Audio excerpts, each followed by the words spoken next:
اس میں بھینس کی قربانی شرعن جائز ہے یا نہیں ہے؟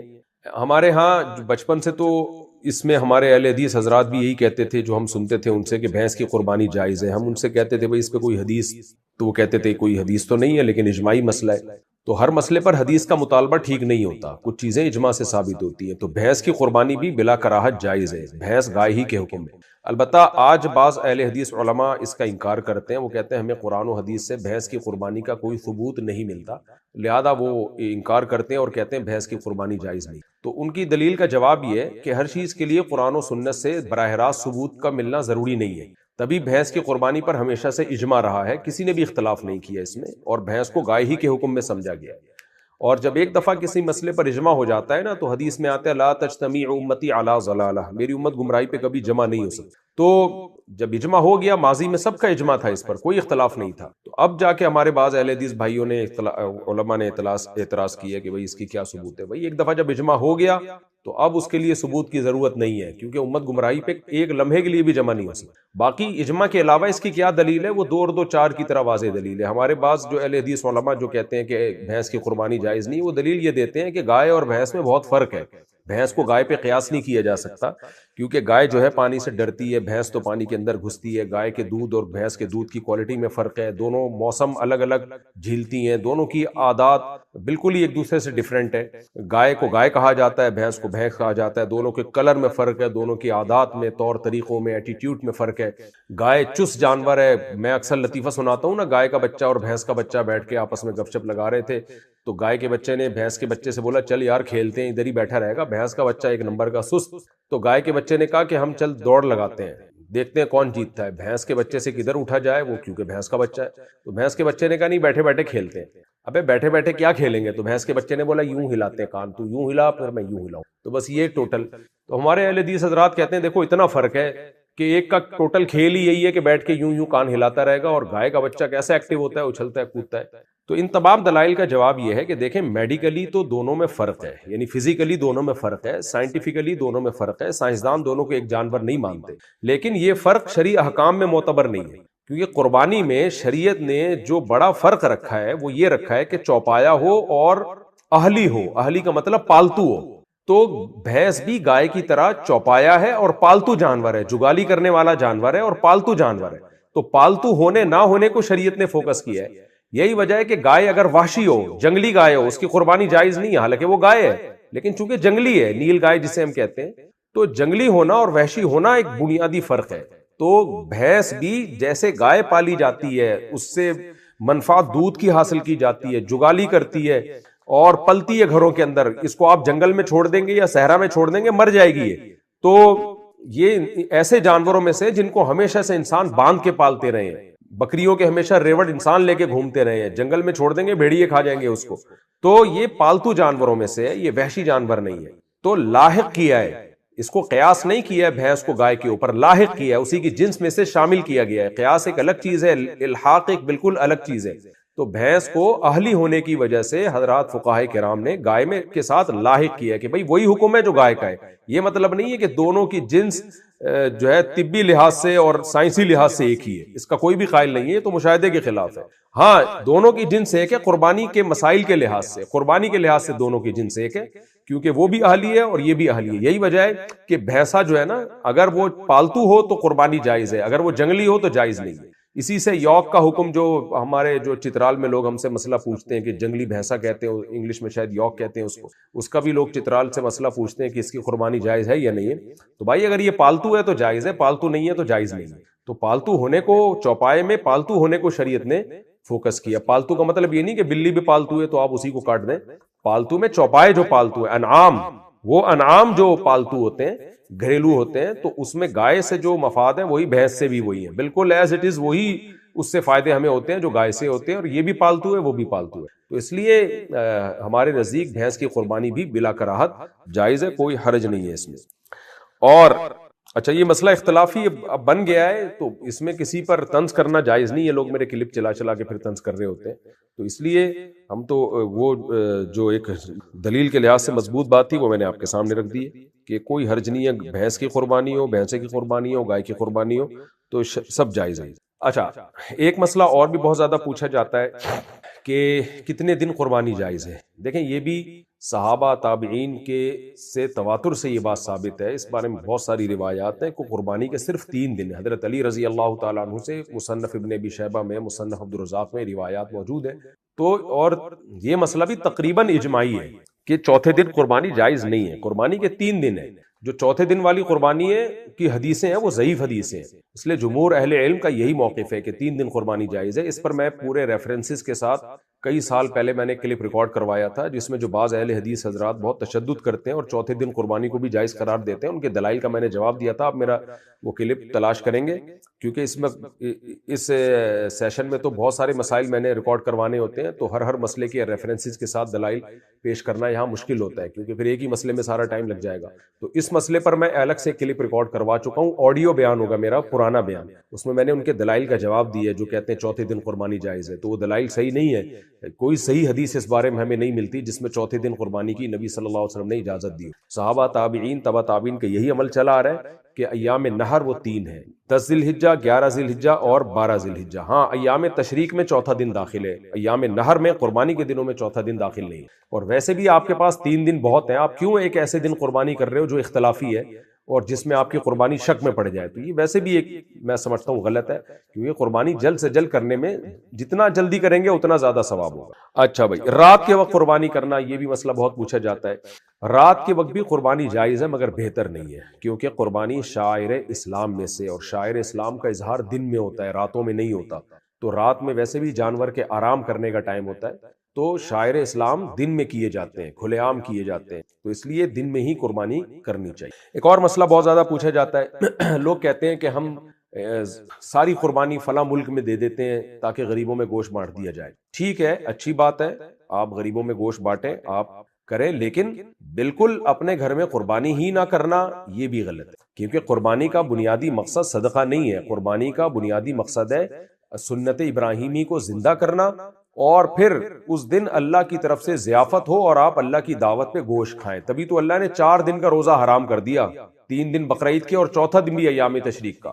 یہ حرام اس لیے کیا ہے کہ تاکہ آپ اللہ کی ضیافت سے اعراض نہ کریں، ایوائڈ نہ کریں اللہ کی میزبانی کو، اور آپ گوشت کھاتے ہی نہیں قربانی کا.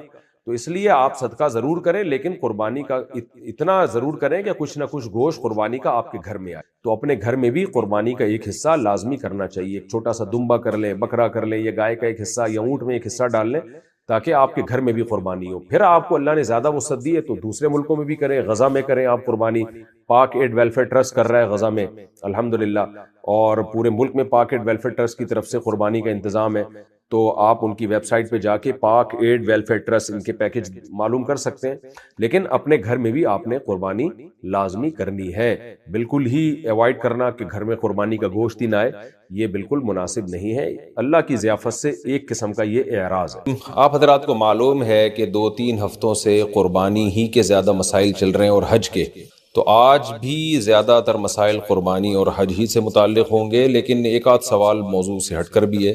تو پہلا سوال کچھ اسی قسم کا ہے جو قربانی اور حج سے ہٹ کر ہے، لیکن میں پڑھ لیتا ہوں. محمد معاویہ صاحب نے پوچھا ہے، جی اسلامک بینک اور کنونشنل بینکوں میں فرق کیا ہے؟ کہتے ہیں جی اسلامک بینک کیسے کام کرتے ہیں دوسرے بینکوں میں اور ان میں کیا فرق ہے؟ ہم جب کسی سے سودی بینک کے خلاف بات کرتے ہیں تو وہ آگے سے کہتے ہیں کہ یہ اسلامی بینک بھی تو سودی ہی ہیں. اس بارے میں رہنمائی فرما دیں محمد معاویہ صاحب. جناب محمد معاویہ صاحب ایسا نہیں ہے، بہت فرق ہے. میں نے 1 سال بینکوں میں جا کے خود جامعۃ الرشید کی طرف سے میری تشکیل ہوئی تھی، خود ہم نے پڑھا ہے سسٹم کو بہت اچھی طریقے سے. بہت فرق ہے اسلامک بینکوں میں اور کنونشنل بینکوں میں. پوری ایک ایک چیز کا فرق بتانے میں تو بہت ٹائم لگے گا. بیسک فرق یہ ہے کہ اسلامک بینک لون دیتا ہی نہیں ہے آپ کو، وہ اس کو لون سے تعبیر تو کرتا ہے لیکن لون دیتا ہی نہیں ہے. تو لون ہی پہ تو آگے زیادہ تر سود کے لین دین شروع ہوتا ہے. آپ اسلامک بینک کے پاس جائیں گے نا، مجھے قرضہ چاہیے، تو بینک آپ سے پوچھے گا کرنا کیا ہے، تو آپ بتائیں گے میں نے گاڑی خریدنی ہے، میں نے گھر بنانا ہے، میں نے فیکٹری کے لیے مال خریدنا ہے. تو بینک ان تمام چیزوں میں کہتا ہے ہم آپ کو خرید کے ہم کیش پہ اٹھائیں گے، قسطوں پہ مہنگا کر کے بیچ دیں گے آپ کو.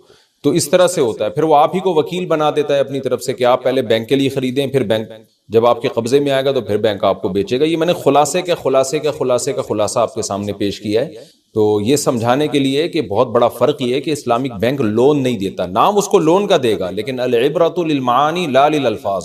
شریعت میں دیکھا جاتا ہے کہ لفظ یہ نہیں دیکھا جاتا کہ لفظ کیا استعمال کیا جا رہا ہے، یہ دیکھا جاتا ہے کہ حقیقت میں کیا ہو رہا ہے۔ اس کی مثال ایسے ہے جیسے میں آپ کو اپنا موبائل بیچوں 1,00,000 کا، اور میں کہوں کہ یہ میں نے 1,00,000 کا خریدا ہے اور اس میں موبائل کو میں آپ کو بیچ کے 2,00,000 اس میں 2,000 اس میں سود لوں گا، تو نام تو آپ اس کو سود دے رہے ہیں لیکن حقیقت میں یہ پروفٹ ہے، کیونکہ 1,00,000 کی چیز آپ 1,02,000 میں بیچ رہے ہیں۔ تو اب اس کو اس بیس پہ سود نہیں کہا جائے گا کہ اس کے لیے ورڈ سود کا استعمال ہو رہا ہے، بھائی الفاظ نہیں دیکھے جاتے، حقیقت میں کیا ہو رہا ہے یہ دیکھا جائے گا۔ اور اس کے برعکس اگر کوئی سود کو خرید و فروخت کا نام دے دے تو وہ جائز نہیں ہوگا۔ مثال کے طور پر میں 1,00,000 کا موبائل بیچنے کے بجائے میں سیدھا آپ کو 1,00,000 کیش دے رہا ہوں اور میں کہہ رہا ہوں اس پہ میں آپ سے 1 مہینے بعد 1,02,000 واپس لوں گا اور یہ 2,000 میرا پروفٹ ہوگا، حلال پروفٹ، سود نہیں ہے یہ، تو اس کو آپ حلال پروفٹ کا نام دیں گے لیکن یہ ہوگا سود ہی۔ تو شریعت الفاظ کو نہیں دیکھتی، شریعت دیکھتی ہے کہ حقیقت میں کیا ہو رہا ہے، خاص طور پہ خرید و فروخت کے معاملات میں۔ تو اسلامک بینک اکثر ٹرمز وہی یوز کرتے ہیں جو کنونشنل بینک کر رہے ہوتے ہیں، اس لیے لوگوں کو دھوکا ہوتا ہے، لیکن حقیقت میں معاملات میں بہت فرق ہوتا ہے۔ اب حج کے مسائل زیادہ شروع ہو رہے ہیں جی، حج اور قربانی کے گھر سے احرام باندھنے کا حکم، کیا عمرہ یا حج کے لیے گھر سے احرام باندھ کر جانا چاہیے؟ مسز آصف بحرین سے، بالکل زیادہ فضیلت اسی میں ہے۔ دیکھیں احرام باندھنے کا مطلب ایک تو وہ چادریں پہننا ہوتا ہے، وہ تو آپ کہیں بھی پہن لیں، اس کو احرام نہیں کہتے۔ احرام کا مطلب ہوتا ہے یہ نیت کر لینا کہ اللہ میں حج کا ارادہ کر رہا ہوں یا میں عمرے کا ارادہ کر رہا ہوں یا کر رہی ہوں، تو جس وقت یہ نیت ہوگی اس وقت آپ احرام میں خود بخود داخل ہو جائیں گے، چاہے آپ نے وہ چادریں پہنی ہو یا نہیں ہو، آپ پر احرام کی پابندیاں لاگو ہو جائیں گی۔ تو چونکہ ان پابندیوں میں مرد کے لیے ایک پابندی ہے کہ بغیر سلا لباس وہ پہنے، سلاوا نہیں پہن سکتا، تو اس لیے پہلے ہی احرام میں آنے سے پہلے وہ چادریں پہننی پڑتی ہیں تاکہ ایسا نہ ہو کہ آپ حج کی نیت کر لیں اور پھر آپ سلے ہوئے کپڑے پہنے ہوئے ہوں، تو یہ جرم ہو جائے گا۔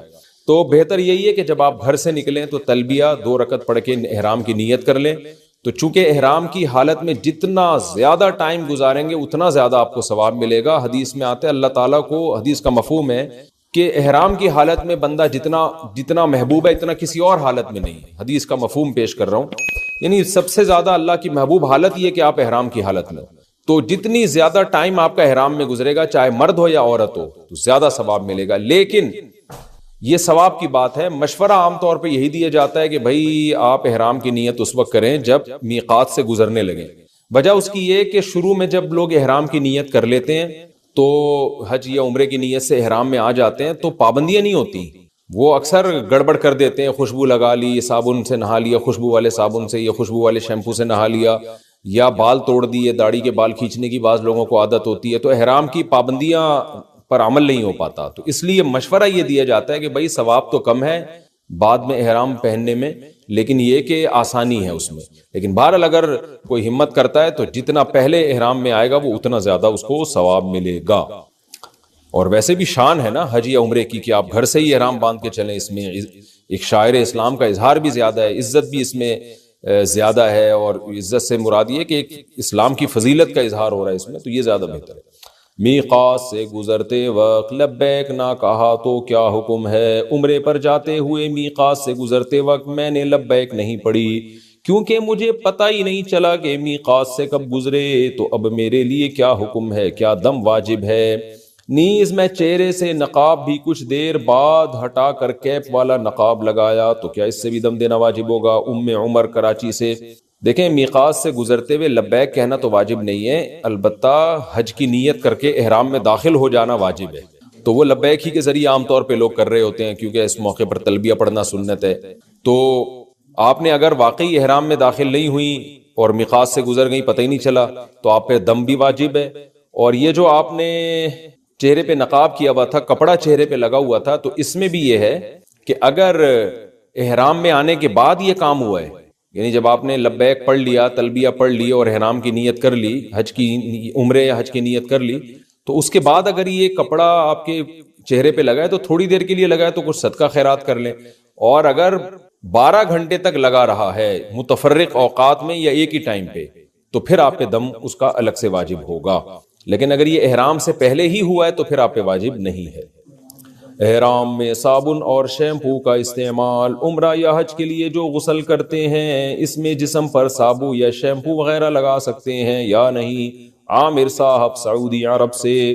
دیکھیں جب تک احرام میں آپ داخل نہیں ہوئے، داخل ہونے سے پہلے جو غسل کیا جاتا ہے تو اس میں خوشبو بھی لگا سکتے ہیں، شیمپو سے بھی نہا سکتے ہیں، اور سروس بھی کروا سکتے ہیں اپنی، اگر آپ زیادہ بہت دن ہو گئے آپ کو غسل کیے ہوئے، تو ہر طرح سے جائز ہے۔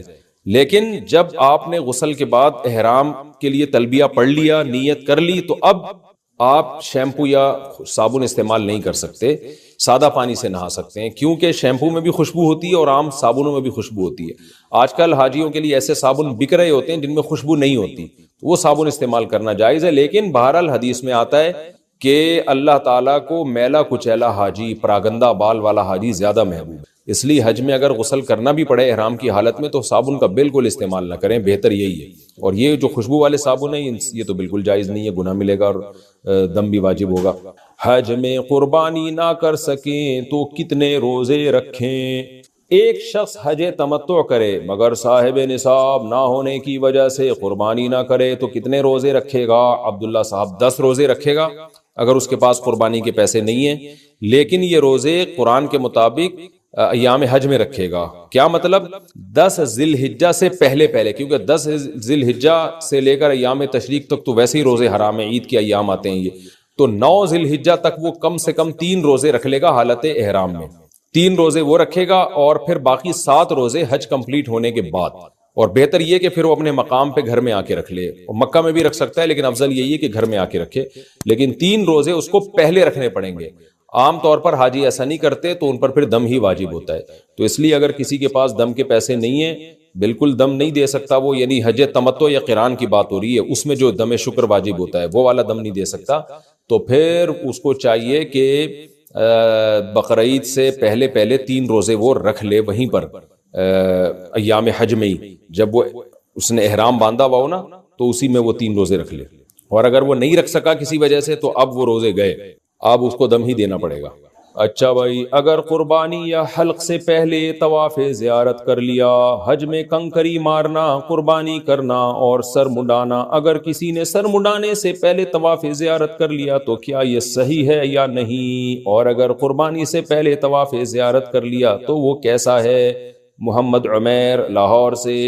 دیکھیں حج میں جو یہ جو 3 چیزیں ہیں نا، کہ مزدلفہ سے جانے کے بعد پہلے دن جمرہ عقبہ کی جو رمی ہے وہ کرنا، اور پھر اس کے بعد قربانی کرنا، پھر سر منڈانا، ان 3 چیزوں میں تو ترتیب لازم ہے، اور پھر بہتر یہی ہے کہ ان 3 چیزوں سے فارغ ہونے کے بعد طواف زیارت کرے، سنت عمل یہی ہے۔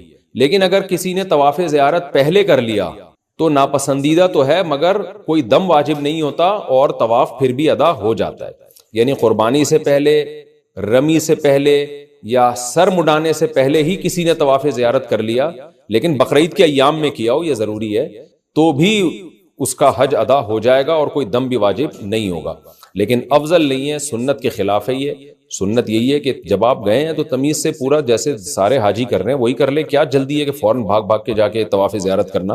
حج میں جب جایا کریں نا تو تمیز سے، اطمینان سے ٹائم لے کے جایا کریں کہ تمام ارکان کو اپنے اپنے وقت پر ترتیب کے ساتھ سنت طریقے سے کرنا ہے۔ اسی کام کے لیے تو آپ آئے ہیں، لاکھوں روپے آپ نے خرچ کیے، اس میں افراتفری نہیں جی فوراً بھاگنے کی فکر ہوتی ہے، یہ بہت ہی نامناسب حرکت ہے۔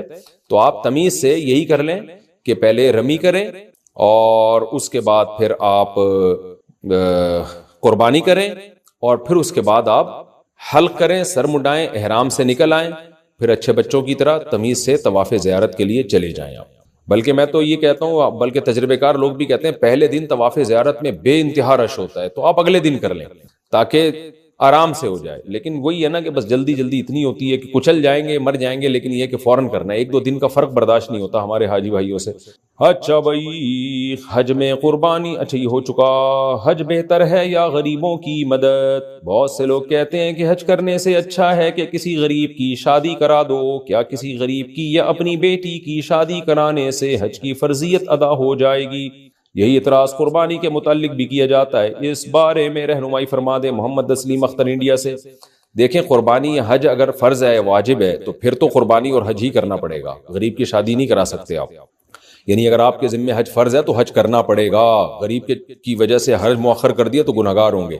اسی طرح بیٹی کی شادی پہ بھی حج کو مؤخر کرنا جائز نہیں ہے، حج فرض ہے تو کرنا پڑے گا، اسی طرح قربانی واجب ہے تو کرنی پڑے گی۔ یہ سوال نفلی قربانی اور نفلی حج میں کیا جا سکتا ہے کہ ایک آدمی نے فرض حج کر لیا ہے اب وہ نفلی حج یا نفلی قربانی کر رہا ہے، واجب قربانی بھی ہو گئی، اب ایک اور حصہ ڈال رہا ہے، وہ نفلی ہے، واجب نہیں ہے، ثواب کے لیے کر رہا ہے، تو اس کے لیے غریب کی مدد زیادہ بہتر ہے یا قربانی زیادہ بہتر ہے، یا غریب کی مدد زیادہ بہتر ہے یا نفلی حج زیادہ بہتر ہے؟ تو دیکھیں اس میں لوگوں کے حالات مختلف ہوتے ہیں.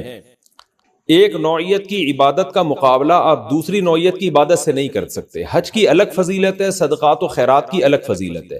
صدقات و خیرات کے لیے پورا سال پوری زندگی پڑی ہوئی ہے، حج اور قربانی کے ایام مخصوص ہیں، یہ ایام نکل گئے تو دوبارہ نہیں ہوگا. تو اس لیے اگر کوئی شخص ایسا ہے، غریب ہے، اور اس سے صدقات و خیرات نہیں ہوتے، اور فرض حج بھی اس نے ادا کر لیا ہے یا واجب قربانی بھی ہو گئی ہے اس کی، اور وہ غریب ہے، پورے سال اس کے لیے صدقات و خیرات کرنا بہت مشکل ہے، وہ قربانی یا حج والی فضیلت تو حاصل کر چکا ہے، صدقات و خیرات والی جو فضیلت ہے وہ اس کو حاصل نہیں ہو رہی. اب اس کے پاس پیسے آئے ہیں تو ایسے غریب کو یہی کہا جائے گا کہ بھائی تم نے حج اور قربانی تو کر لی ہے، اب اگر تم نے صدقہ نہیں کیا تو تم صدقے کی فضیلت سے محروم ہو جاؤ گے، تو اس لیے تم صدقہ کر لو، یہ تمہارے لیے زیادہ بہتر ہے. کسی غریب کی شادی کرا دو، کسی کا پیٹ بھر دو، اور یہ جو ہے نا اس طرح سے تم کر لو تو زیادہ بہتر ہے، کیونکہ حج اور قربانی والی عبادت کا ثواب مل گیا، صدقے والی عبادت کا ثواب تمہارے اعمال میں کم ہے. لیکن اگر کوئی مالدار ہے، پورے سال صدقہ خیرات کرتا رہتا ہے، تو اس کو یہی مشورہ دیا جائے گا کہ بھائی صدقات و خیرات کے لیے تو پورا سال پڑا ہوا ہے، یہ قربانی اور حج کی فضیلت تمہیں پورے سال میں دوبارہ حاصل نہیں ہو سکتی، اور یہ ایک الگ نوعیت کی فضیلت ہے، اس کے الگ ثواب ہیں، اس کے الگ برکات ہیں. تو اس کو مالدار کو یہ کہا جائے گا کہ پورا سال پڑا ہے، صدقہ خیرات کرتے رہنا، تم بہتر یہی ہے کہ ایام حج میں ایک اور نفلی حج کر لو، کیونکہ اس کا بڑا ثواب ہے، عرفہ کا وقوف اور اس میں دعائیں مانگنا. حدیث میں آتا ہے شیطان، روایت ہے کہ شیطان جو ہے نا سر پہ خاک ڈال رہا ہوتا ہے عرفہ کے دن، کہ آج کتنے لوگ اللہ کے سامنے گڑ گڑانے کی وجہ سے اللہ نے ان کو جہنم سے بری کر دیا ہے. شیطان کی پوری محنت کی ایسی کی تیسی ہو جاتی ہے عرفہ کے دن. تو اتنی بڑی فضیلت ہے طواف زیارت اور عرفہ کا وقوف احرام کی حالت میں، کیا اللہ کے عاشقان کا ایک ہجوم ہوتا ہے، دیوانوں کا ایک ہجوم ہوتا ہے. تو اس لیے اگر کسی کو اللہ نے بہت زیادہ مالی وسعت دی ہے، وہ حج بھی کر سکتا ہے، صدقات و خیرات بھی کر سکتا ہے، تو ایام حج میں بہتر ہے ایک اور حج کر لے، اس کی زندگی پہ بڑے اچھے اثرات پڑتے ہیں. اور نبی صلی اللہ علیہ وسلم نے فرمایا حج مبرور جو ہے اس حج کرنے کے بعد انسان ایسے ہو جاتا ہے، ایسے گناہوں سے پاک صاف جیسے آج اس کی ماں نے اس کو جنا ہو. تو توبہ بھی کرے، ایسا نہ ہو کہ صرف حج پر اکتفا کرے، تو زندگیاں بدل جاتی ہیں. اور قربانی کے بارے میں بھی حدیث میں آتا ہے کہ ایام نحر میں اللہ کو جانور کا خون بہانے سے زیادہ کوئی عمل محبوب نہیں ہے، تو ہر بال کے بدلے میں ایک نیکی ملتی ہے. تو صدقات و خیرات کے لیے تو پورا سال ہے. تو غریب کے لیے جو قربانی واجب ہو گئی ہو، غریب پہ تو قربانی واجب نہیں ہوتی، لیکن اگر اس نے یہ فریضہ ادا کر لیا ہے یا واجب تھی اور واجب ادا کرنے کے بعد اب صدقات و خیرات کے پیسے نہیں بچتے اس کے پاس زیادہ، یا پیسے بچتے ہیں، ان پیسوں میں آپشن ہے کہ قربانی کرے یا صدقہ کر لے، تو اس کو تو ہم یہ کہیں گے بہتر ہے صدقہ کر لے. لیکن ایک مالدار آدمی کے لیے دونوں عبادتیں کہا جائے گا. لوگ اکثر مالداروں پہ اعتراض کر رہے ہوتے ہیں ہر سال حج پہ جاتے ہیں، اتنے پیسے کسی غریب کو کیوں نہیں دیتے؟ بھائی آپ جاؤ، پتہ چلے گا کہ وہ اتنے پیسے غریبوں کو بھی دے رہے ہیں پورے سال، تو ان کو حج سے نہ روکیں، عمرے سے نہ روکیں. اللہ کے ہم نے بڑے بڑے نیک بندے اللہ کے دیکھے ہیں، بڑے بڑے بزرگان دین جن کو اللہ نے مالی وسعت دی، وہ ہر سال حج پہ جاتے تھے، ہر سال عمرہ کرتے تھے. وہ کہتے تھے بھائی ہم سے نہیں، اللہ کے گھر کی جدائی ہم سے برداشت نہیں ہوتی. تو یہ ہر ایک کا اپنا مزاج ہے، اپنا ذوق ہے، جو جس طرح سے کر رہا ہے اس کو کرنے دیں. ہاں جو نان نفقہ آپ پہ واجب ہے وہ بہرحال کرنا پڑے گا. مثال کے طور پر آپ کے ماں باپ بوڑھے ہیں، آپ کے بیوی بچوں کے پاس کھانے کے پیسے نہیں ہیں، اور آپ فرض حج ادا کر چکے اور اب آپ نفلی حج کے لیے جا رہے ہو، ادھر بیوی بچے رو رہے ہیں، اسکول کی فیسیں نہیں ہو رہی، ان کے کھانے پینے کے لالے پڑے ہوئے ہیں، تو ایسے موقع پہ تو آپ کو کہا جائے گا کہ آپ خرچ کریں، کیونکہ بیوی بچوں کے جو واجب حقوق ہیں وہ تو آپ پر واجب ہے، ماں باپ بیوی بچے یہ تو واجب ہیں آپ پر، تو اس کے لیے تو پھر جانا جائز ہی نہیں ہوگا. زیادہ قربانی افضل ہے یا ایک قربانی کر کے صدقہ و خیرات کی نیت کرنا؟ ایوب صاحب نے کراچی سے پوچھا ہے. اس کا بھی وہی جواب ہے جو ابھی اس سے پہلے والے سوال کے جواب میں نے دے دیا کہ مالدار آدمی کے لیے زیادہ قربانیاں کرنا افضل ہے، کیونکہ وہ ہر سال پورے سال صدقہ خیرات بھی کرتا رہتا ہے، بشرطے کہ کرتا بھی ہو. نہیں کرتا تو پھر ہم اس کو یہ کہیں گے صدقہ خیرات کرو. جو مالدار پورے سال صدقہ خیرات کرتا رہتا ہے وہ زیادہ قربانیاں کرے، اور جو غریب آدمی جس کو صدقے خیرات کا موقع ہی نہیں ملتا وہ ایک قربانی کر کے باقی پیسے پھر صدقہ خیرات کرے، زیادہ افضل ہے. ویسے بھی قربانی میں صدقہ اور قربانی دونوں جمع بھی ہو جاتے ہیں. آپ جانور ذبح کریں قربانی بھی ہو جائے گی، وہ گوشت سارا غریب کو صدقہ کر دیں تو ڈبل کام ہو گیا. بھائی قرض دار پر قربانی کا حکم. ایک آدمی صاحب نصاب ہے مگر اس نے لوگوں کا قرض دینا ہے، کیا اس پر قربانی واجب ہوگی؟ محمد اسامہ چنیوٹ سے. جناب صاحب نصاب ہے اور قرضہ نصاب سے زیادہ ہے تو پھر تو واجب نہیں ہوگی، لیکن قرضہ نصاب سے کم ہے اور اتنا کم ہے کہ اگر وہ قرضہ ادا کرے تو بھی صاحب نصاب رہے گا. جیسے آج کل صاحب نصاب تقریباً 90,000 میں ہو جاتا ہے. آج کل کا مطلب کیا ہے اصل میں، ایک سال بعد بھی لوگ کلپ چلا رہے ہوتے ہیں پھر اس سے غلط ہوتا ہے. 30 جون 2022 کی بات کر رہا ہوں میں، تو تقریباً 90,000 کے لگ بھگ 52.5 تولے چاندی کی قیمت ہے. تو 90,000 کسی کے پاس ہے، قرضہ 40,000 کا ہے تو اس کے پاس بچے 50,000، تو یہ صاحب نصاب نہیں ہے. لیکن اس کے پاس 2 لاکھ روپے ہیں اور قرضہ 1 لاکھ کا ہے تو پھر بھی 1 لاکھ بچتے ہیں اس کے پاس. تو اگر قرضہ مائنس کر کے بھی وہ صاحب نصاب ہے تو قربانی واجب ہے. قرضہ مائنس کر کے صاحب نصاب نہیں ہے تو پھر اس پہ قربانی واجب نہیں ہے. اچھا بھائی، نصاب قربانی میں، نصاب قربانی میں ضرورت سے زائد سامان کا مطلب، قربانی کے نصاب میں ضرورت سے زائد سامان بھی شامل ہوتا ہے. کیا اس میں سلے ہوئے اور بغیر سلے ہوئے کپڑے بھی شامل ہوں گے اور 1 سے زائد جوتے کی جوڑیاں بھی شامل ہوں گی؟ علی صاحب کراچی سے. دیکھیں، ضرورت سے زائد سامان اگر پراپرٹی کی صورت میں ہے تو ہر وہ پراپرٹی جو آپ کے استعمال میں فی الحال نہیں ہے، نہ آپ نے اسے کرائے پہ دیا ہوا ہے، نہ آپ اس میں زمینداری کر رہے ہو. زمینداری سے میری مراد یہ ہے کہ اس کو کوئی بزنس کے پرپز میں یوز کر رہے ہو کہ اس پہ کھیتی باڑی کا کام ہو رہا ہے، جی گندم لگ رہی ہے اس پہ، اور نہ آپ نے اس کو رینٹ پہ دیا ہوا ہے اور نہ خود گھر بنا کے اس پہ رہ رہے ہو، تو ایسے پلاٹ پہ قربانی واجب ہے. اور اگر وہ پلاٹ بیچنے کے لیے خریدا ہے تو پھر زکوٰۃ بھی واجب ہے. بیچنے کے لیے نہیں خریدا تو صرف قربانی واجب ہے، اور اگر بیچنے کے لیے خریدا ہے تو قربانی بھی واجب، زکوٰۃ بھی واجب. تو وہ پلاٹ یا وہ پراپرٹی جو یوز میں نہ ہو آپ کے، یہ نہیں کہ پورے سال یوز میں نہ ہو، یہ نہیں، بقرعید کے ایام میں اگر یوز میں نہیں ہے تو اس پہ بھی آپ پر قربانی واجب ہے. باقی جو گھر میں روز مرہ استعمال کی چیزیں ہوتے ہیں، جوتے، برتن، موبائل، گاڑی، تو ان میں اصول یاد رکھیں، پورے سال جو چیز استعمال نہیں ہوتی وہ ضرورت سے زائد سمجھی جائے گی، اس کی ویلیو لگائی جائے گی.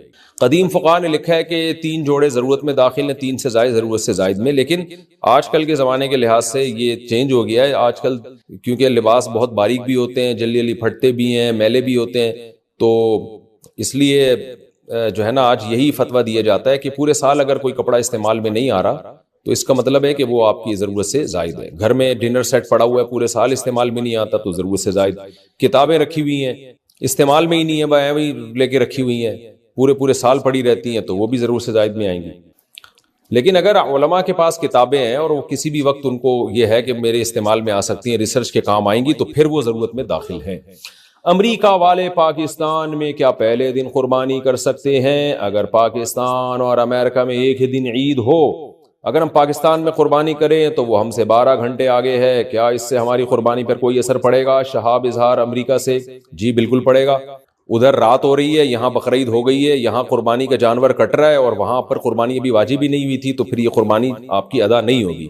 تو 12 گھنٹے کا اگر فرق ہے تو اگر پاکستان میں 12 گھنٹے پہلے عید شروع ہو گئی ہے تو امریکہ والا اگر پاکستان میں قربانی کرتا ہے تو یہاں 12 گھنٹے کے بعد کرے گا، تاکہ وہاں امریکہ میں عید کا دن بھی داخل ہو چکا ہو، عید کی نماز بھی ہو چکی ہو، اس کے بعد یہاں آپ کی قربانی ہو رہی ہو. یہ ہے. اور اگر عید کا دن شروع ہونے سے پہلے ہی، یعنی امریکہ میں بھی عید شروع نہیں ہوئی، یہاں شروع ہو گئی اور آپ نے یہاں قربانی کر دی تو نہیں ہوگی. اور اگر ایک دن، یعنی خلاصہ یہ نکلا کہ قربانی کرنے والا اور جس ملک میں قربانی کی جا رہی ہے ان دونوں جگہوں پہ ایام نہر ہوں، یعنی بقرعید کا پہلا، دوسرا یا تیسرا دن چل رہا ہو، دونوں جگہوں پہ. سودی لین دین والے کے ساتھ قربانی کرنا. ایک صاحب جن کے بارے میں یہ یقینی معلوم ہے کہ انہوں نے بینک سے سود پر پیسے لیے ہیں اور وہ ہماری قربانی کے حصوں میں شریک ہیں، کیا ان کے ساتھ مل کر ہماری قربانی ہو جائے گی؟ سمیع الحق صاحب. جناب سمیع الحق صاحب، اگر یقینی طور پر پتا ہے کہ یہ آدمی حرام کما رہا ہے اور اس کی اکثر یا ٹوٹل آمدنی حرام ہے، تو پھر وہ اگر آپ کے ساتھ قربانی کے گائے میں شریک ہوتا ہے تو سب کی قربانی ضائع بھی ہوگی اور کسی کے لیے گوشت کھانا بھی حلال نہیں ہوگا. تو اس لیے اگر پہلے سے پتا ہے تو احتیاط کریں. لیکن جو آپ نے پوچھا ہے کہ ایک آدمی سود پہ پیسے لیتا ہے، تو بینک سے جب آپ قرضہ لیتے ہیں تو خوب سمجھ لیں وہ قرضے کی رقم حرام نہیں ہوتی، حرام وہ رقم ہوتی ہے جو سود آپ بینک کو دیتے ہیں، خوب سمجھ لیں. تو اس لیے سودی بینک سے کسی نے لون اگر سود پہ لیا ہے اور وہ لون لے کے آپ کے ساتھ قربانی میں شرکت کر رہا ہے تو اس سے قربانی خراب نہیں ہوگی. ہاں، سودی قرضہ لینے کا کبیرہ گناہ اس آدمی کو لازمی ہوگا. تو اس لیے خوب سمجھ لیں کہ سودی لون لینے سے قربانی حرام نہیں ہوتی، جو حرام اس وقت ہوگی جب کوئی سودی بینک میں جاب کرتا ہو اور کسی سودی کام میں انوالو بھی ہو، اس کی تنخواہ اس کے لیے حرام ہے، کیونکہ حرام کام کے عوض میں تنخواہ دی جا رہی ہے، اس تنخواہ سے اگر وہ حصہ ڈالے گا قربانی میں تو وہ حصہ حرام ہو جائے گا۔ یا کوئی شخص رشوت لیتا ہے اور اس کی زیادہ تر آمدن رشوت کی ہے، غالب گمان یہی ہے کہ زیادہ رشوت لیتا ہے، تو پھر اس کو آپ یہ کہیں بھائی ہمیں حلال پیسوں سے حصہ دو، تو اگر وہ حلال، وہ بتاتا ہی میں نے الگ سے رکھے ہوئے تھے، تو اس کی بات کا اعتبار کر لیں۔ لیکن اگر وہ اسی سے دے رہا ہے، غالب گمان یہی ہے، تو پھر اس کی بھی آمدن حرام ہے۔ تو اسی طرح انشورنس میں جو جاب کرتے ہیں، اس طرح سب کا یہی حکم ہے۔ تو اسی طرح اگر کوئی کسی کو قرضہ دیتا ہے اور اس پہ سود لیتا ہے اور اس رقم سے قربانی کرتا ہے تو وہ بھی حرام ہو جائے گی۔ تو لون کا حکم الگ ہے اور سود لینے کا حکم الگ ہے، دونوں میں فرق نہیں کرتے لوگ۔ ذی الحجہ کے 10 دن میں داڑھی یا سر کے بال ٹوٹنا، ذی الحجہ کے پہلے عشرے میں بال اور ناخن کاٹنا منع ہے۔ اگر داڑھی یا سر پر کنگھی کرتے ہوئے بال ٹوٹ جائیں تو کیا حکم ہے؟ فقیہ فاروقی، دہلی، انڈیا سے۔ دیکھیں منع یہ جو نبی نے فرمایا نا کہ جس نے قربانی کرنی ہو وہ قربانی ہونے تک اپنے بال اور ناخن نہ کاٹے، یہ افضل عمل ہے، واجب نہیں ہے۔ جمہور کا یہی مسلک ہے کہ یہ سنت ہے، لازم نہیں ہے، مستحب ہے۔ تو اس لیے اگر کسی نے بال اور ناخن کاٹ بھی لیے تو بھی کوئی گناہ نہیں ہے، لیکن بہتر یہی ہے کہ سنت پر عمل کریں، آپ بال اور ناخن نہ کاٹیں۔ تو اگر کنگھا کرتے ہوئے ایک آدھ بال گر جائے تو اس سے کوئی فرق نہیں پڑتا، تو ویسے بھی میں نے بتایا نا واجب نہیں ہے۔ اب 10 دن تک کنگھا ہی نہ کریں گے، اس میں تو جن بھوت بن جائیں گے آپ، تو کنگھا کر لیں لیکن جان بوجھ کر بال اور ناخن نہ توڑیں آپ، جب تک جانور کے گلے پہ چھری نہیں چل جاتی۔ قربانی کرنے والی عورت کا بھووں کے بال کاٹنا، پہلے عشرے میں جب ناخن اور بال کاٹنا منع ہے تو کیا عورت بھووں کے زائد بال کاٹ سکتی ہے جبکہ وہ برے معلوم ہو رہے ہوں؟ لبنہ شاہ، دیکھیں نبی صلی اللہ علیہ وسلم نے اس عورت پہ لعنت فرمائی ہے جو اپنی آئی بروز بناتی ہے، بھووں کے بال کاٹتی ہے، جیسے کہ آج کل فیشن ہے عورتوں میں۔ تو یہ عمل تو ویسے ہی ناجائز ہے۔ البتہ کسی عورت کے بال ایک عام معمول سے ہٹے ہوئے ہوں، بہت ہی بھدے لگ رہے ہوں، تو یہ بالکل فطرت سے ہٹ کر ہو، تو ایسی کنڈیشن میں اگر بہت ہی زیادہ برے ہوں تو پھر اتنا کہ وہ نارمل حالت میں آ جائیں، بعض فقہاء نے اس کی گنجائش دی ہے۔ تو اب جو بال کاٹنا بہتر ہے کہ بقرعید کے دنوں میں عورتیں، یعنی جو بھی قربانی کر رہا ہے وہ کہیں کے بھی بال اور ناخن نہ کاٹے، تو اس میں عورتیں بھی داخل ہیں۔ تو اگر عورت نے قربانی کرنی ہے تو اس کو چاہیے، بہتر یہی ہے کہ وہ نہ کاٹے، لیکن یہ واجب حکم نہیں ہے، یہ افضل حکم ہے۔ ذی الحجہ کے 10 دنوں میں بالوں پر کلر کرنا، قربانی سے پہلے جس طرح ناخن اور بال نہ کاٹنا مستحب ہے۔ بال کلر کرنے کے بارے میں کیا حکم ہے؟ کیا ان 10 دنوں میں بال کلر کر سکتے ہیں؟ مسز خان انڈیا سے، جیپ کلر کر سکتے ہیں، براؤن کلر، بلیک تو صحیح نہیں ہے، 40 سال سے پہلے براؤن وغیرہ کلر کیا جا سکتا ہے۔ عمر رسیدہ جانور کی قربانی، عمر رسیدہ جانور کی قربانی کا کیا حکم ہے؟ نذیر ہمدر سے، جائز ہے اگر اتنا ہی بڈھا ہو گیا کہ بیچارے سے چلا ہی نہیں جا رہا، کھایا نہیں جا رہا، تو پھر تو جائز نہیں، لیکن نارمل جو بوڑھے جانور ہوتے ہیں 8 دانت کے، ان کی قربانی بھی جائز ہے۔ چھوٹے دانت والے جانور کی قربانی، قربانی کے جانور کے دانت چھوٹے نظر آ رہے ہوں لیکن پکے ہوں تو ایسے جانور کی قربانی ہو جائے گی۔ محمد صادق بھائی، دانتوں کا اعتبار نہیں ہے، عمر کا اعتبار ہے۔ بکرا، بکری وغیرہ اگر وہ پچھلی بقرعید سے پہلے پیدا ہو چکے تھے تو اس بقرعید میں اس کی قربانی جائز ہے، چاہے دانت نکلے ہو یا نہ نکلے ہوں۔ اور اسی طرح گائے، بھینس، بیل، یہ سب چیزیں اگر پچھلے سال بقرعید سے پہلے پچھلے سال یعنی 2 سال کے ہو چکے ہوں تو ان کی قربانی بھی جائز ہے۔ تو یہ ماہرین بتائیں گے، دانت دیکھ کے وہ بتا دیتے ہیں کہ یہ 2 سال کا ہے یا نہیں ہے۔ تو اگر کوئی ماہر بتا دے کہ بھئی 2 سال کا ہو چکا ہے تو آپ قربانی کر لیں، اگر کوئی ماہر کہے کہ یہ 2 سال کا نہیں ہے تو پھر نہ کریں۔ بیوی کے پاس نقدی نہ ہو تو قربانی کیسے کرے؟ ایک عورت کے پاس 4 تولے سونا ہے اور نقد رقم نہیں ہے، اس کے خاوند کے پاس رقم ہے لیکن وہ نہیں دینا چاہتا، کیا اس عورت پر قربانی واجب نہیں کرتی؟ نیز اگر خاوند کے پاس بھی رقم نہ ہو تو کیا حکم ہوگا؟ حسین وزیر، 1 آدھ روپیہ تو عورت کے پاس ہوتا ہی ہے نا، تو سونے کے ساتھ 2-4 روپے بھی ہوں تو سونے کا نصاب نہیں، پھر چاندی کی ویلیو دیکھی جاتی ہے۔ تو چاندی کی ویلیو میں 4 تولے سونا جس کے پاس ہے وہ اس پہ قربانی واجب ہے۔ اب یہ بڑی عجیب سوال ہے کہ عورت کے پاس سونا ہے، نقد رقم نہیں ہے، تو سونا ہی تو اصل میں نقد ہے، جب چاہے مارکیٹ میں کیش کرا لیں اس کو۔ یہ ایسے ہی ہے جیسے ایک آدمی کہ میرے پاس $2000 پڑے ہوئے لیکن نقد رقم نہیں ہے، تو $1 نقد نہیں تو اور کیا ہے بھائی، جب چاہو اس کو کیش کرا لو، پیسوں میں چینج کروا لو، روپیے میں چینج کروا لو۔ تو ایسے ہی سونا جب چاہیں آپ کیش کروا لیں، تو 4 تولے سونا ہے ماشاءاللہ، اس میں سے تھوڑا سا نکالیں سونا اور اس کو جا کے جو ہے کیش کرا کے گائے خرید لیں, بچڑا خرید لیں, کچھ بھی خرید لیں, چھوٹا موٹا دمبا خرید لیں. دمبا تو 6 مہینے کا بھی اگر موٹا تازہ ہو تو اس کی بھی قربانی ہو جاتی ہے. تو ضروری نہیں ہے کہ آپ کوئی بھاری بھرکم قربانی کریں, واجب ادا کرنے کے لیے چھوٹی موٹی قربانی بھی کی جا سکتی ہے. تو خواتین کو چاہیے چھوٹا موٹا دمبا لے لیں, وہ اس کی قربانی کر لیں, اور دمبے کی پھر چربی میں پکا کے کھائیں, اور پھر دیکھیں پیٹ کا نظام کیسا صحیح ہوتا ہے اور صحت کیسی اچھی ہوتی ہے. تو انشاءاللہ پھر پورے سال آپ کے میاں بھی اور آپ بھی دمبا ہی چربی میں پکا کے کھائیں گے, اتنا مزہ آئے گا انشاءاللہ. اور یہ کوکنگ آئل سے آپ کی جان ہمیشہ کے لیے انشاءاللہ چھوٹ جائے گی. صلو علی الحبیب. قربانی کے جانور کتنے دن پہلے لائیں؟ قربانی کے جانور کو عید سے کتنے دن پہلے لانا افضل ہے؟ نیز کیا جانوروں کو ٹہلانا اور اس سے کھیلنا جائز ہے؟ بنت طالب کراچی سے. جتنا پہلے لائیں گے اتنا ثواب ہوگا, کیونکہ شاعر اسلام میں سے ہے. یہ جانور اللہ کے نام پہ نامزد ہو چکے ہیں, ان کو تو کھلانا پلانا خدمت کرنا ثواب ہے. تو ان جانوروں پہ سواری کی اجازت نہیں ہے. دیکھیں ان کا اتنا اکرام ہے, تو اس لیے جتنا پہلے لائیں گے اتنا ثواب زیادہ ہے.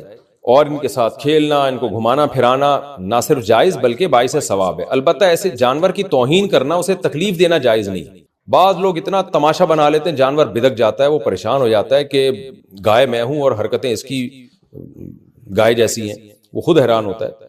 تو ایسی حرکتیں نہ کریں. ہمارا تہوار ہے, شاعر اسلام میں سے ہے. شاعر اسلام تو وہی ہے جن کا اظہار کیا جاتا ہے. تو گلیوں میں کتنی رونق لگی ہوتی ہے, جانور بندے ہوتے ہیں, کتنا اچھا لگ رہا ہوتا ہے. لیکن توہین نہ کریں, ذلت نہ کریں, تکلیف نہ دیں, کیونکہ شاعر اسلام میں سے ان کی تعظیم ہے, توہین نہیں ہے. تو کھیلنا اور ان سے جیسے بچے انجوائے کر رہے ہوتے ہیں یہاں تک تو ٹھیک ہے, لیکن تکلیف کی حد تک اور یا اس کا تمسخر مذاق یہ ٹھیک نہیں. اسی طرح جانور جب ذبح ہو رہا ہوتا ہے تو وہ اللہ کے ذکر کا ٹائم ہے, اس میں بھی مذاق کی ایک کیفیت بنی ہوتی ہے, اچھل کود مچی ہوئی ہوتی ہے, اور تمسخر بازی اور ٹھٹھے بازی, اس طرح کی یہ چیزیں بہت غلط ہیں. ابراہیم علیہ السلام کی سنت آپ زندہ کر رہے ہو تو اس میں وقار ہونا چاہیے, اللہ کا ذکر ہونا چاہیے, دل میں جذبہ ہو کہ اللہ ہماری طرف سے یہ قربانی قبول کر لے. بیوی چاہیے ہو چکا, بیوی کے پاس نقدی نہ ہو تو قربانی کیسے کرے, یہ بتا دیا میں نے. اچھا بھائی, جانور ذبح کرنے کا صحیح طریقہ, جانور ذبح کرنے کا صحیح طریقہ کیا ہے؟ دعا بھی بتا دیں. حافظ عاصم دہلی سے.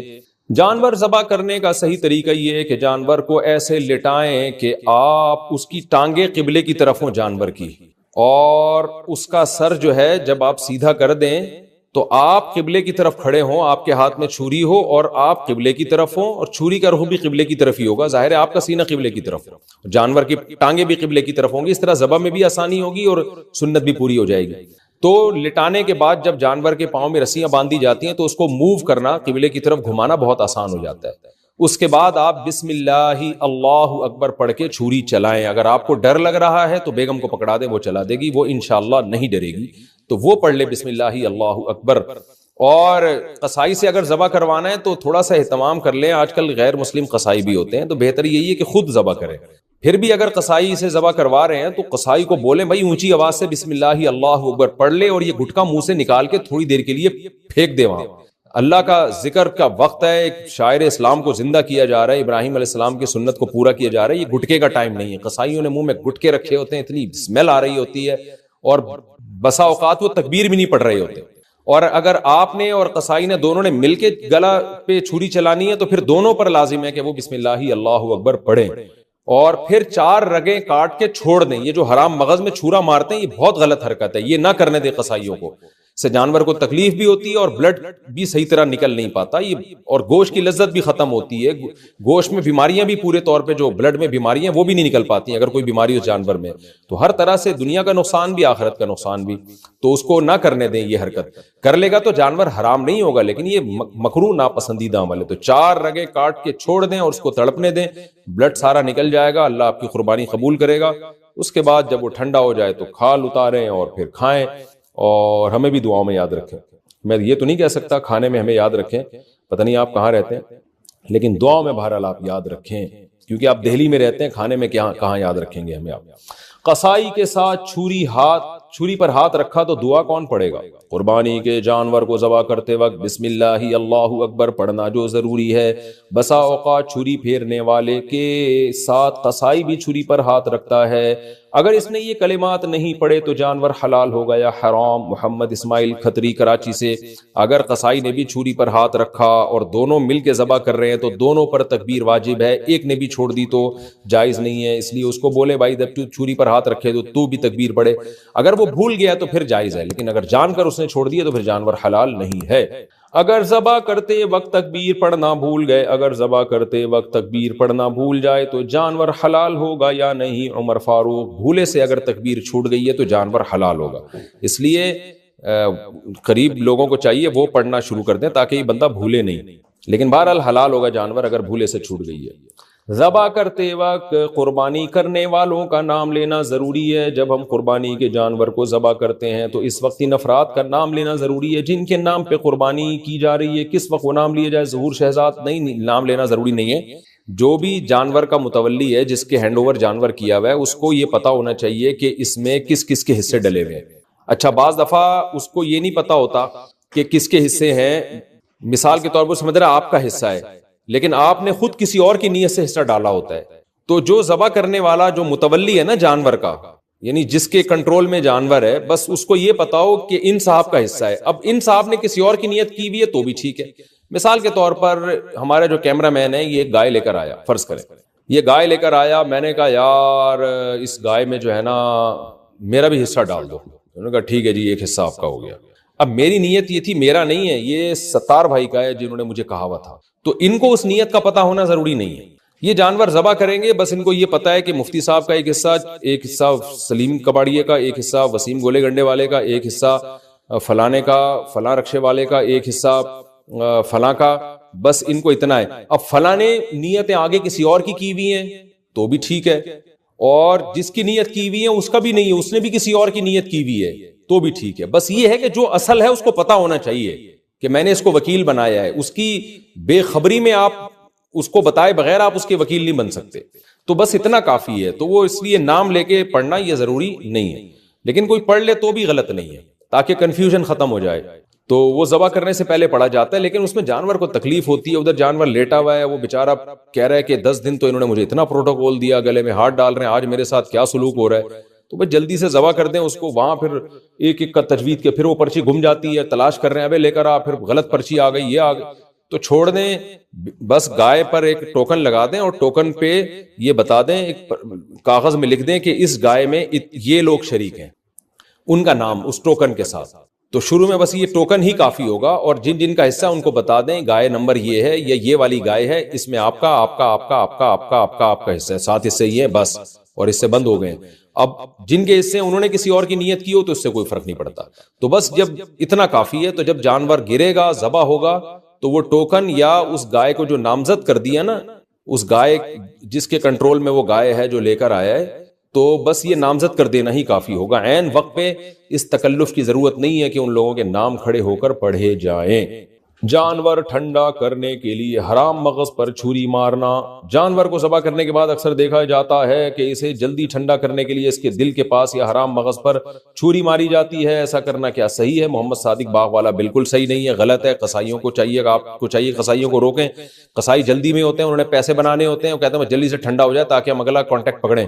تو میں بار بار ایک بات کہتا ہوں، ہم قصائی بھائیوں کا احترام کرنے کے باوجود کرتے ہوئے کہتا ہوں، لیکن کنٹرول میں نہیں آتے، تو اس لیے میں کہتا ہوں کہ جب آپ نے جانور گرایا، قصائی جیسے ہی 4 رگیں کاٹ دے، یا آپ خود کاٹیں، خود ذبح کریں، تو جس کھونٹے سے جانور بندھا ہوا تھا، جو قصائی کنٹرول میں نہیں آ رہا، اس کھونٹے سے اس قصائی کو باندھ دیں آپ فوراً، اور بولیں جب تک یہ ٹھنڈا نہیں ہو جاتا ہم آپ کو یہاں سے کھولیں گے نہیں۔ تو میں سب قصائیوں کی بات نہیں کر رہا، جو میرا بیان نہیں سن رہے ان کی بات کر رہا ہوں، اور جو کنٹرول میں نہیں ہے ان کی بات کر رہا ہوں۔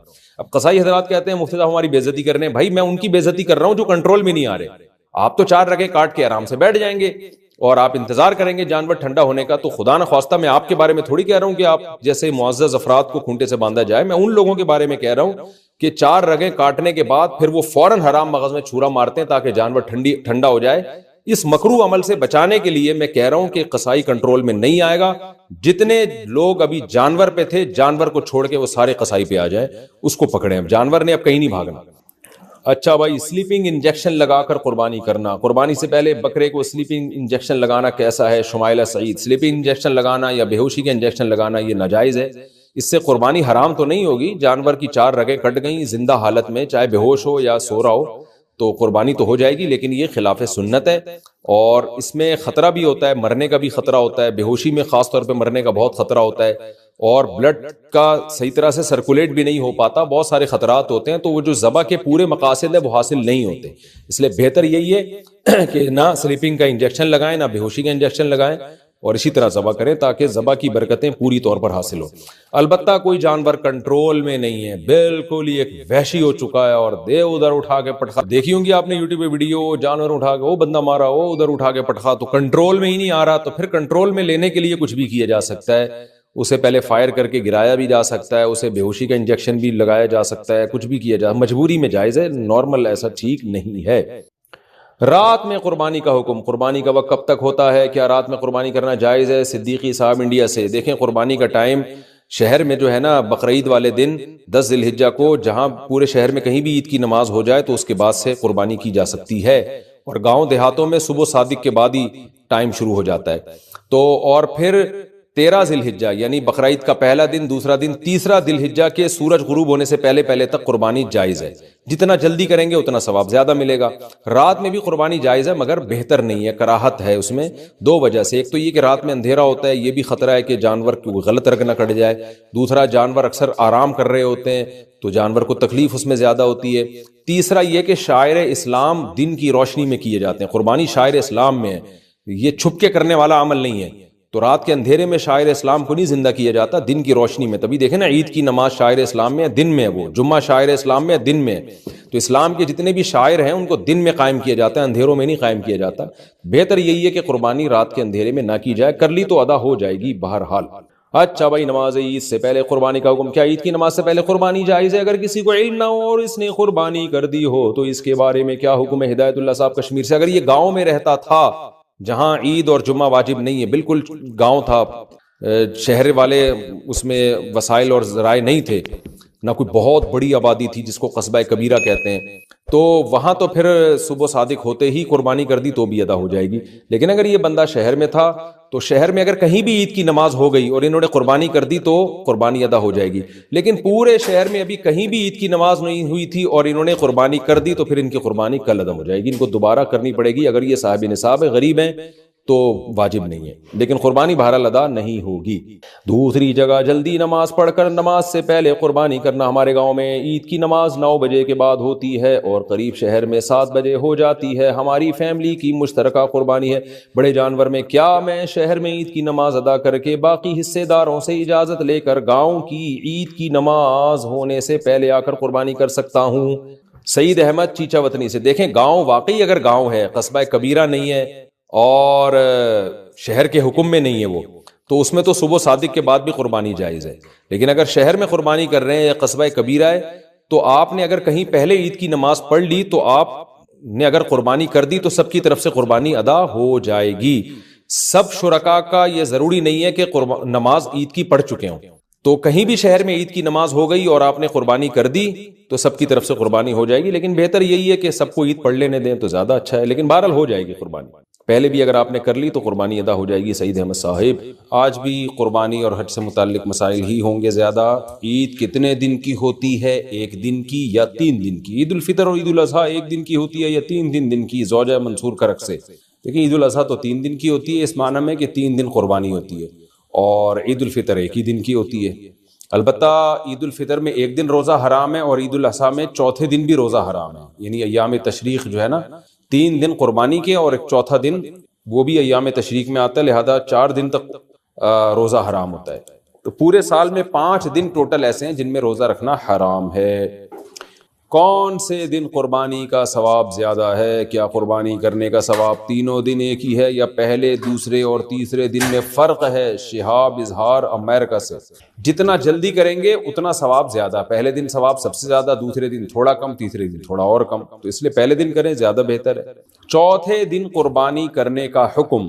کیا چوتھے دن قربانی کرنا صحیح ہے؟ کیا نبی کریم صلی اللہ علیہ وسلم نے چوتھے دن قربانی کی ہے؟ عزیز احمد انڈیا سے. نہیں جی، کسی صحیح حدیث سے ثابت نہیں ہے کہ چوتھے دن بھی قربانی جائز ہے، کوئی صحیح حدیث اس بارے میں نہیں ہے، اور صحابہ کے بہت واضح فتاوی ہیں کہ قربانی صرف 3 دن ہے۔ اس پر میں نے ایک زمانے میں چند سال پہلے آڈیو کلپ ایک دلائل کے ساتھ ریکارڈ کروایا تھا، تو وہ آپ چاہیں تو آڈیو بیان ہے میرا، ریسرچ کر سکتے ہیں، سرچ کر سکتے ہیں یوٹیوب پہ، لیکن خلاصہ اس کا یہی ہے کہ کوئی ہمارے پاس اس بارے میں صحیح حدیث موجود نہیں ہے جس سے پتہ چلتا ہو کہ چوتھے دن بھی قربانی جائز ہے، لیکن اس کے خلاف احادیث موجود ہیں جن سے پتہ چلتا ہے کہ قربانی صرف 3 دن ہوتی ہے۔ تیسرے دن قربانی ہو تو بال اور ناخن کب کاٹیں گے؟ اگر مجھے 3 دن قربانی کرنی ہو تو میں اپنے بال اور ناخن پہلے دن قربانی کے بعد کاٹ سکتا ہوں، یا پھر ساری قربانی کرنے کے بعد تیسرے دن کاٹنا بہتر ہے؟ فقیہ الزمان دہلی سے۔ یہ آپ کا نام ہے یا آپ کا لقب ہے فقیہ الزمان؟ بہرحال آپ پہلے دن جب قربانی کر لیں، جب پہلی قربانی ہو تو بس اس کے بعد بال اور ناخن کاٹ لیں، دوسرے دن تیسرے دن کا انتظار نہ کریں آپ۔ عید والے دن قربانی تک روزہ رکھنا کیسا ہے؟ کیا عید والے دن قربانی تک روزہ رکھنا سنت عمل ہے؟ اگر ہاں تو کیا برش کر سکتے ہیں یا پانی پی سکتے ہیں؟ بنت عزیز احمد انڈیا سے، عید والے دن روزہ رکھنا حرام ہے تو اس کو روزہ نہیں کہیں گے۔ یہ ضرور ہے کہ نبی صلی اللہ علیہ وسلم بقرعید والے دن جب تک قربانی کا گوشت نہیں آ جاتا آپ کچھ بھی نہیں کھاتے تھے، تو آپ پہل کرتے تھے قربانی کے گوشت سے۔ اس کی وجہ بھی ظاہر ہے کہ اللہ کی طرف سے ضیافت ہے، تو یہ تواضع اور عبدیت کا تقاضا ہے کہ بھئی جب تک اللہ تعالیٰ کی طرف سے گوشت ہمیں نہیں مل جائے گا، جو قربانی کا گوشت ہے، جو اللہ کے ہم مہمان ہیں، تو ہم وہی کھائیں گے سب سے پہلے۔ تو اس لیے افضل یہی ہے کہ عید کے دن آپ کچھ بھی نہ کھائیں، پانی وانی پی سکتے ہیں، تو ویسے آپ کچھ نہ کھائیں جب تک گوشت قربانی کا سامنے نہیں آ جاتا، تو قربانی کا گوشت آپ استعمال کریں، بہتر ہے۔ لیکن بعض دفعہ قربانی شام کو ہو رہی ہے، عصر میں ہو رہی ہے، تو سارا دن تو پھر آپ بھوکے پیاسے رہنا بہت مشکل ہوتا ہے، پھر کھانے میں کوئی حرج بھی نہیں ہے۔ 9 ذی الحجہ کے روزے کی فضیلت، کیا یوم عرفہ کا روزہ رکھنا کسی حدیث سے ثابت ہے؟ نیز عرفہ کا ایک روزہ سنت ہے یا 2؟ حبیب خان سعودی عرب سے۔ صحیح حدیث میں ہے کہ عرفہ کا ایک روزہ اگلے اور پچھلے سال کے ایک سال کے گناہوں کا کفارہ ہے، بہت بڑی فضیلت ہے۔ اور صحیح حدیث سے 9 ذی الحجہ کا روزہ ثابت ہے، اس میں 2 نہیں ملانا سنت ہے، کوئی ملا لے تو کوئی غلط بھی نہیں ہے، بلکہ پورا ہی 9 دنوں تک روزے رکھ لے تو بہت اچھی بات ہے۔ لیکن جیسے محرم میں ہم کرتے ہیں نا 9-10 محرم یا 10-11 محرم، تو ایسا ذی الحجہ میں نہیں ہے، صرف ایک روزہ بھی رکھ لیں گے 9 تاریخ کا تو سنت ادا ہو جائے گی۔ کیا 9 ذی الحجہ کا روزہ سعودیہ کے حساب سے ہوگا؟ 9 ذی الحجہ کا روزہ سعودیہ کے حساب سے رکھیں یا پاکستان کی 9 تاریخ کے حساب سے؟ شمائلہ صاحبہ کراچی سے۔ دیکھیں جتنی بھی عبادتیں جن کا کسی دن یا وقت سے تعلق ہے وہ اسی ملک کے وقت کے حساب سے ہوں گی۔ ہماری عید الفطر ہمارے چاند کے حساب سے، ہماری عصر کی نماز یہاں جب عصر کا وقت داخل ہوگا، ہمارے ایام نہر جب یہاں 10 ذی الحجہ ہوگی، تو یہ کیسے ممکن ہے کہ ہمارا عرفہ ان کے حساب سے ہو؟ تو ہمارا عرفہ جو ہمارے یوم عرفہ کے حساب سے ہوگا 9 تاریخ کو۔ تو اب جن ملکوں میں 12 گھنٹے کا فرق ہے، تو وہاں تو عرفہ کا دن ہی داخل نہیں ہوگا، حالانکہ سعودی عرب میں عرفہ کا دن شروع ہو چکا ہوگا، وہاں تو رات ہوگی۔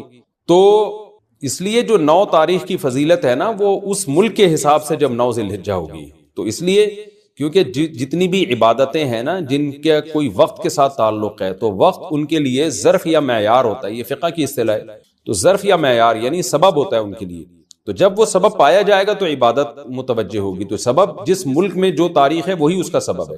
جیسے فجر کا وقت جب یہاں داخل ہوگا تو یہاں فجر کا ہوگا، سعودیہ کے حساب سے ہم نہیں چلیں گے، ظہر یہاں کے حساب سے، عصر یہاں کے حساب سے، تو عیدین یہاں کے حساب سے، رمضان یہاں کے حساب سے، تو عرفہ بھی یہیں کے حساب سے، لیلۃ القدر بھی یہیں کے حساب سے ہوگی، ہر چیز یہیں کے حساب سے ہوگی۔ پھر ذی الحجہ میں کون سے دن روزہ رکھنا حرام ہے؟ ذی الحجہ کے مہینے میں ایام 20 کے روزے کب رکھیں گے؟ سنا ہے کہ 13 ذی الحجہ کا روزہ نہیں ہوتا۔ مریم خان جی بالکل نہیں ہوتا، 10، 11، 12 اور 13 یہ 4 روزے ذی الحجہ میں حرام ہیں، تو ایام 20 کے روزے آپ 14، 15، 16 کو رکھ لیں، وہ انشاءاللہ ایام 20 کے روزوں کا آپ کو پورا ثواب ملے گا۔ بچے کو 2 سال سے زائد دودھ پلانے کا گناہ ہوگا؟ اگر کوئی خاتون بچے کو 2 سال کے بعد تک، مطلب بچہ 3 سال کا ہو گیا اور وہ دودھ پلا رہی ہوں، تو کیا وہ گناہگار ہوں گی؟ زوجہ ظفر اقبال دبئی سے، جی بالکل گناہگار ہوں گی۔ فقہ حنفی میں بھی فتویٰ اسی پر ہے کہ 2 سال کے بعد دودھ پلانا جائز نہیں ہے، تو بچہ جب 2 سال کا اسلامی لحاظ سے 2 سال کا ہو جائے تو اس سے پہلے دودھ بند کرانا لازم ہے۔ بقر عید کی رات عبادت کی فضیلت کیا 9 ذی الحجہ یا شب بقر عید یعنی دونوں عیدین جو ہے ان کی عبادت کی فضیلت ثابت ہے؟ تنویر خان، جو عید الفطر یا عید الاضحیٰ کی رات کی عبادت کی فضیلت ہے یہ کسی بھی صحیح حدیث سے ثابت نہیں ہے، اس بارے میں روایات ضعیف بھی ہیں اور حد درجے کی کمزور روایات ہیں اور قیاس کے بھی خلاف ہیں۔ قیاس کا مطلب جو دوسری دیگر احادیث سے جو مضمون مترشح ہو رہا ہے اس کے بھی خلاف ہے۔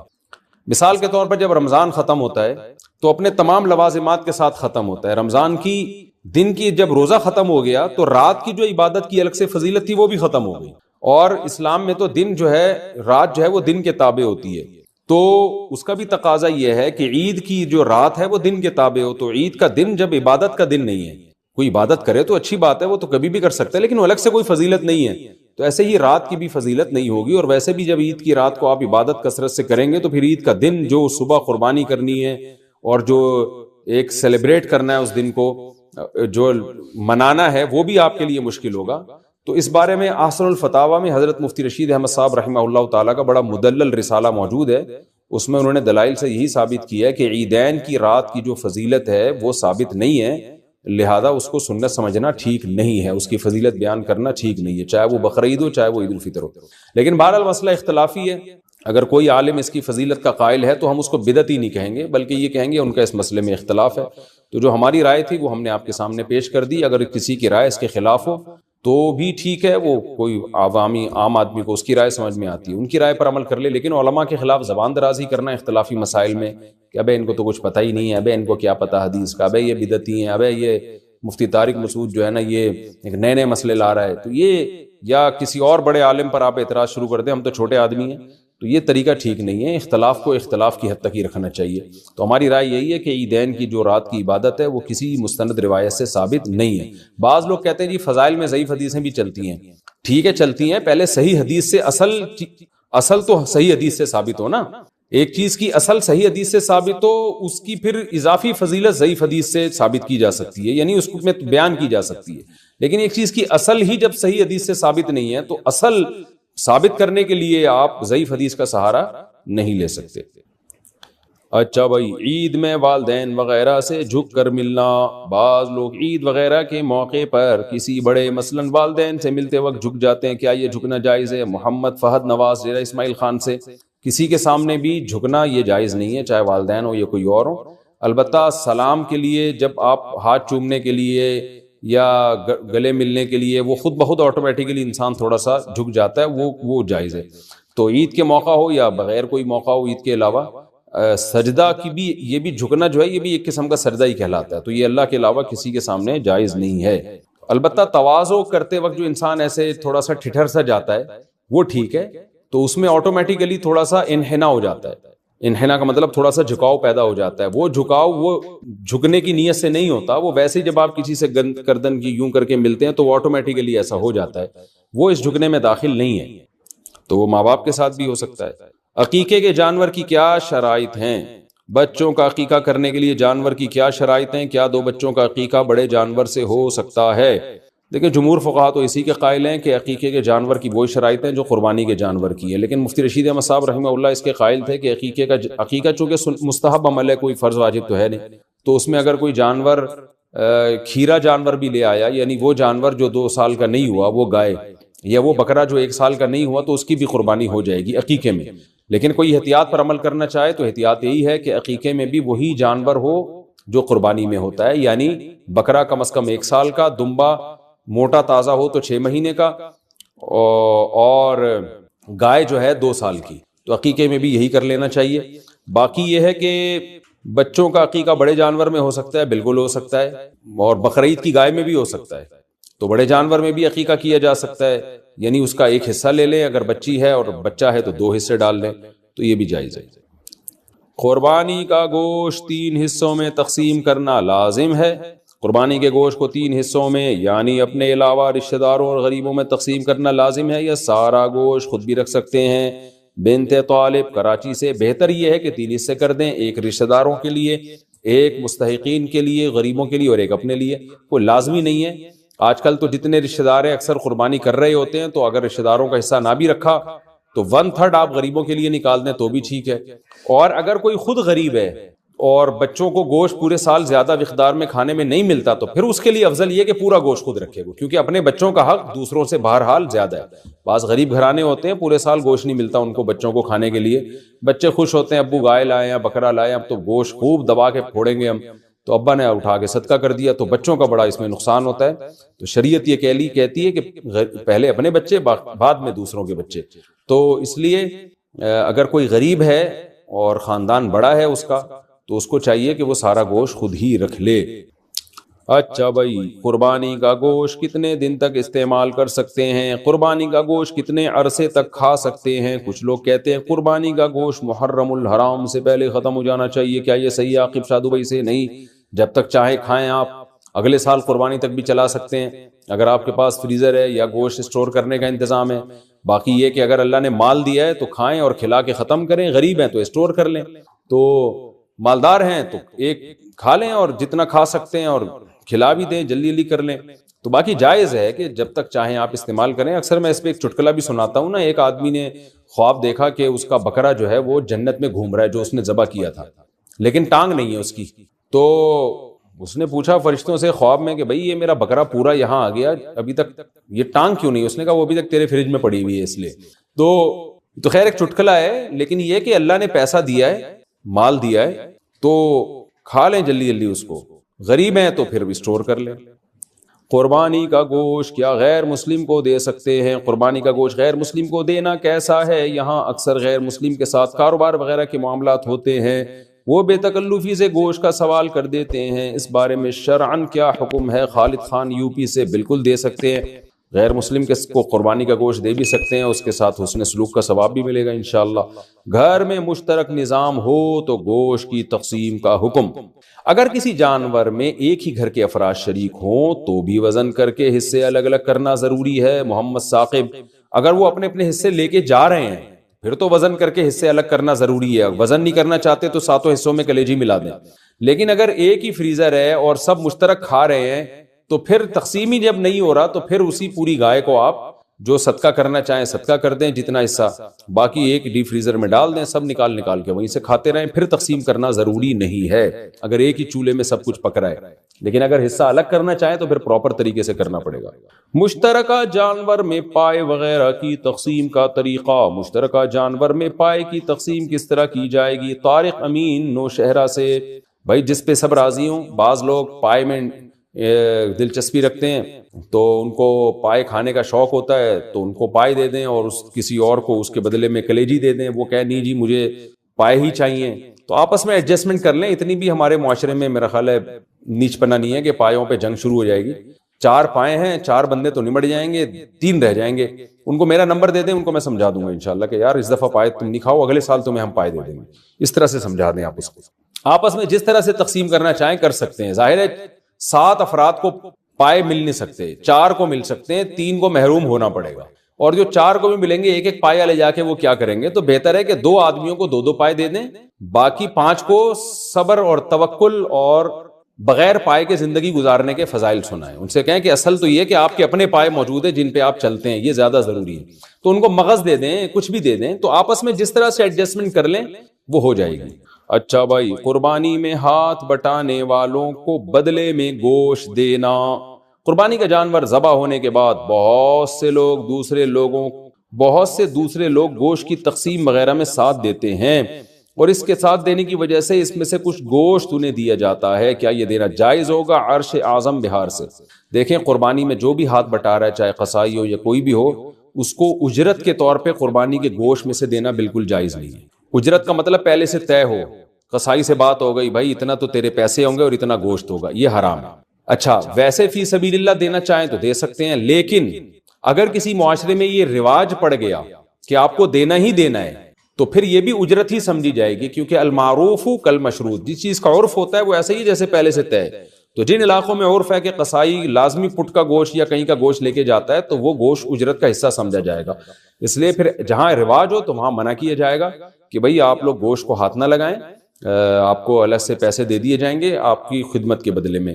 اور ویسے بھی یہ مشترک گائے ہوتی ہے، اس میں تو کسی کی پرمیشن کے بغیر گوشت دینا ویسے بھی ناجائز ہے. خلاصہ یہ نکلا کہ قربانی کا گوشت اجرت کے طور پہ دینا جائز نہیں ہے. سارا گوشت تقسیم کریں، ہاں کسی نے خود سے گوشت پکایا کلیجی لا کے کھلا دی سب کو، یہ تو چل ہی رہا ہوتا ہے اتنی، یہ تو اخلاقیات کا حصہ ہے، اس میں کوئی حرج نہیں ہے. اچھا، قربانی کا گوشت بیچنے کا حکم. قربانی کرنے والے نے جو گوشت غریب اور رشتہ دار کو دیا ہے، کیا وہ لوگ یہ گوشت بیچ کر کھا سکتے ہیں یا نہیں؟ نور محمد مکہ مکرمہ سے. دیکھیں، جس نے قربانی کی ہے یا جس کا گائے میں حصہ ہے وہ تو گوشت کو کبھی نہیں بیچ سکتا. بیچ دیا تو قیمت صدقہ کرنی پڑے گی، لیکن آگے اس نے جس کو یہ گفٹ دیا ہے وہ غریب ہے تو گوشت بیچ بھی سکتا ہے، اس کے لیے جائز ہے، قیمت بھی کھا سکتا ہے. لیکن جس نے قربانی کی ہے چاہے وہ غریب ہو یا امیر، وہ گوشت نہیں بیچ سکتا. قربانی کا گوشت، اچھا یہ ہو گیا. قربانی کے جانور سے بچہ نکل آیا تو کیا حکم ہے؟ گابھن جانور کی قربانی کے بعد جو بچہ نکلا، کیا اس کو ذبح کرنے کے بعد گوشت تقسیم کرنا ہوگا؟ محمد شہباز کراچی سے. نہیں جی، اس کو آپ ذبح کرنے کے بعد کھا سکتے ہیں، وہی حکم ہے جو قربانی کے گوشت کا حکم ہے، کھا لیں، تقسیم کر دیں، آپ کو اللہ نے اختیار دیا ہے، جائز ہے بالکل. البتہ یہ ہے کہ جانور کو ذبح کرنے کے بعد جو اس کے پیٹ سے بچہ نکلے تو کیا وہ ذبح کیے بغیر کھانا جائز ہے یا نہیں ہے؟ تو اس میں اختلاف ہے. جمہور علماء کے نزدیک ذبح کیے بغیر بھی کھا سکتے ہیں اس کو، اور ان کی دلیل مشہور حدیث ہے زکاتو، مشہور سے مراد جو عوام میں مشہور ہے، وہ نہیں مشہور جو جس کو اصطلاح میں حدیث مشہور کہا جاتا ہے، اور وہ یہی ہے کہ زکات الجنینی زکات امیہا، اس کی ماں کو ذبح کرنا اس بچے کے ذبح کرنا ہی کے مترادف ہے. لیکن امام حنیفہ کے نزدیک چونکہ خبر واحد جو ہے قطعی اور متواتر کے خلاف اگر ہو تو وہ اس کو نہیں لیتے، کیونکہ قرآن قطعی متواتر ہے اور اس میں آتا ہے کہ مردار اللہ نے حرام قرار دیا. تو جب بچہ زندہ نکل آیا اور وہ مر گیا تو وہ تو مردار ہی ہے. تو چونکہ یہ خبر واحد اس قرآن کی اس آیت کے اگینسٹ ہے، اس لیے امام صاحب کے نزدیک یہ حدیث واجب التعویل ہے. تو حنفیہ کے نزدیک یہ جائز نہیں ہے کہ ماں کے پیٹ سے اگر بچہ زندہ نکل آیا تو ذبح کیے بغیر آپ اس کو نہیں کھا سکتے، تو ذبح کر کے کھا سکتے ہیں آپ اس کو. قربانی کا گوشت جہاں سے آیا کیا وہاں لوٹانا ضروری ہے؟ کیا قربانی کا گوشت جہاں سے آئے وہاں دینا ضروری ہے جیسے کہ عام رواج ہے؟ محمد حذیفہ گل کراچی سے. نہیں جی، بالکل غلط ہے، اور یہ رواج اگر ہے تو رواج بھی ختم کریں. یہ تو نہیں کہ جس نے گوشت بھیجا تو آپ بھی گوشت دیں، تو بالکل غلط ہو گیا. تو فائدہ کیا ہوا اس کا گوشت بھیجنے کا؟ قربانی کی کھال کا کیا کریں، کس کو دیں؟ قربانی کے بعد چمڑے کے مصارف کیا ہیں؟ رحیم الدین متحدہ عرب امارات سے. دیکھیں، جس نے قربانی کی ہے وہ جانور کا چمڑا خود بھی استعمال کر سکتا ہے، بیچ نہیں سکتا. بیچا تو قیمت صدقہ کرنی پڑے گی، لیکن ویسے استعمال کر سکتا ہے. اسے کھال کو دباغت دے دے، نمک لگا کے رکھ لے، اس کی اسمیل ختم ہو جاتی ہے، سوکھ جاتی ہے، اس کی جائے نماز بنا لے، کچھ بھی بنا لے، یادگار کے طور پہ رکھ لے. لیدر تو بڑی ایک قیمتی چیز ہے، بہت ساری چیزیں بن سکتی ہیں اس سے. تو میں نے ایک دفعہ بچپن میں قربانی کے جانور سے مسلح بنانے کی ناکام کوشش کی تھی، مجھے تجربے نہیں تھے. تو اب یوٹیوب پہ آپ سرچ کر سکتے ہیں، بہت سارے طریقے مل جائیں گے آپ کو. تو ایک بڑا اچھا لیدر مل جاتا ہے آپ کو، تو وہ جائز ہے، استعمال کر سکتے ہیں. لیکن اگر بیچ دیا تو پھر اس کی قیمت صدقہ کرنی پڑے گی. اسی طرح قربانی کی کھال آپ کسی کو صدقہ بھی کر سکتے ہیں. خلاصہ یہ کہ اس سے بزنس نہیں آپ کر سکتے. جس کو صدقہ کیا وہ جو چاہے کرے. آپ کے لیے اس کو یا تو ایز اٹ از استعمال کریں، یا اس کو بیچ دیا تو اس کی قیمت صدقہ کر دیں، ورنہ اس کھال ہی کو صدقہ کر دیں. آپ اجرت میں بھی نہیں دی جا سکتی قصائی کو کہ تم یہ جانور ذبح کرو، کھال تمہاری ہوئی، یہ بھی جائز نہیں ہے. قربانی کی کھال امام مسجد کو دینا، کیا قربانی کی کھال امام کو امامت کی وجہ سے دینا جائز ہے؟ احتشام الحق. امامت کی وجہ سے کا مطلب یہ کہ امام کی اجرت میں وہ شامل ہو، پھر تو حرام ہے، ناجائز ہے. لیکن اگر امام کی اجرت کا حصہ نہیں ہے بلکہ امام غریب ہے اور غریب اور مستحق سمجھ کے اس کو دیا جا رہا ہے، تو کسی کی بھی غریب کو دی جا سکتی ہے. تو امام بھی اگر غریب ہے تو اس کو بھی دی جا سکتی ہے. قربانی کی کھال گھر میں استعمال کرنا، کیا قربانی کی کھال اپنے کسی ذاتی استعمال میں لا سکتے ہیں؟ کوئی چیز بنوا کر گھر میں استعمال کر سکتے ہیں؟ حذیفہ ندیم کراچی سے. جی بالکل کر سکتے ہیں، تو کوئی حرج نہیں ہے، بالکل جائز ہے. لیکن بیچ دیا تو قیمت صدقہ کرنی پڑے گی. جانور کے ساتھ حرام اجزاء، جانور کی جو 7 حرام چیزیں ہوتی ہیں ان میں ایک غدود بھی ہے. یہ غدود کیا چیز ہوتی ہے وضاحت کر دیں. نور الامین حقانی. جانور کے جو چند اعضاء حرام ہیں وہ اس لیے حرام ہے کہ قرآن نے خبیث چیزوں کو حرام قرار دیا ہے. جگہ جگہ قرآن میں آتا ہے. تو کچھ جگہ تو ایسی ہیں جانور کی جہاں ہر وقت گندگی کا وہ یوں سمجھیں کہ مقر ہے، جیسے خصیتین ہیں یا شرمگاہ ہے، یہ سب ہر وقت گندگی سے آلودہ رہتے ہیں. تو یہ بھی سلیم الطبع انسان کو یہ چیزیں کھاتے ہوئے گھن آتی ہے. تو اسی طرح غدود کا مطلب جانور کا کہیں بھی پھوڑا نکل آیا، بیماری کی وجہ سے پھوڑا نکل گیا، یا کوئی بھی جو رسولی جسے کہتے ہیں نا. تو اب کیا کیا آپ نے، جانور ذبح کرنے کے بعد وہ پھوڑے میں جو گوشت تھا وہ نکال کے کھا گئے، تو وہ بھی خبائث میں داخل ہے. گندگی میں داخل ہے تو ہر خبیث چیز ناجائز ہے. تو اس لیے فقہ حنفی میں اس کو بھی ناجائز قرار دیا گیا قرآن کی اس آیت کی وجہ سے. تو پھوڑے ووڑے نکل آتے ہیں نا جانوروں کے، رسولی نکل آتی ہے، تو وہ جو حدود ہوتے ہیں جو یعنی گوشت سڑ جاتا ہے وہاں پہ ایک طرح کا، وہ بیماری کی وجہ سے ہوتا ہے وہ. تو اس لیے جانور جب ذبح کریں تو اس کی جو پھوڑا پھنسی کوئی ہو تو اس جگہ کو کاٹ کے پھینک دیں، آپ وہ استعمال نہ کریں. حرام مغز کھانے کا حکم. کیا حرام مغز مکروہ ہے جبکہ اس کا شمار 7 ممنوع اجزاء میں نہیں ہوتا؟ فائز صاحب جدہ سے.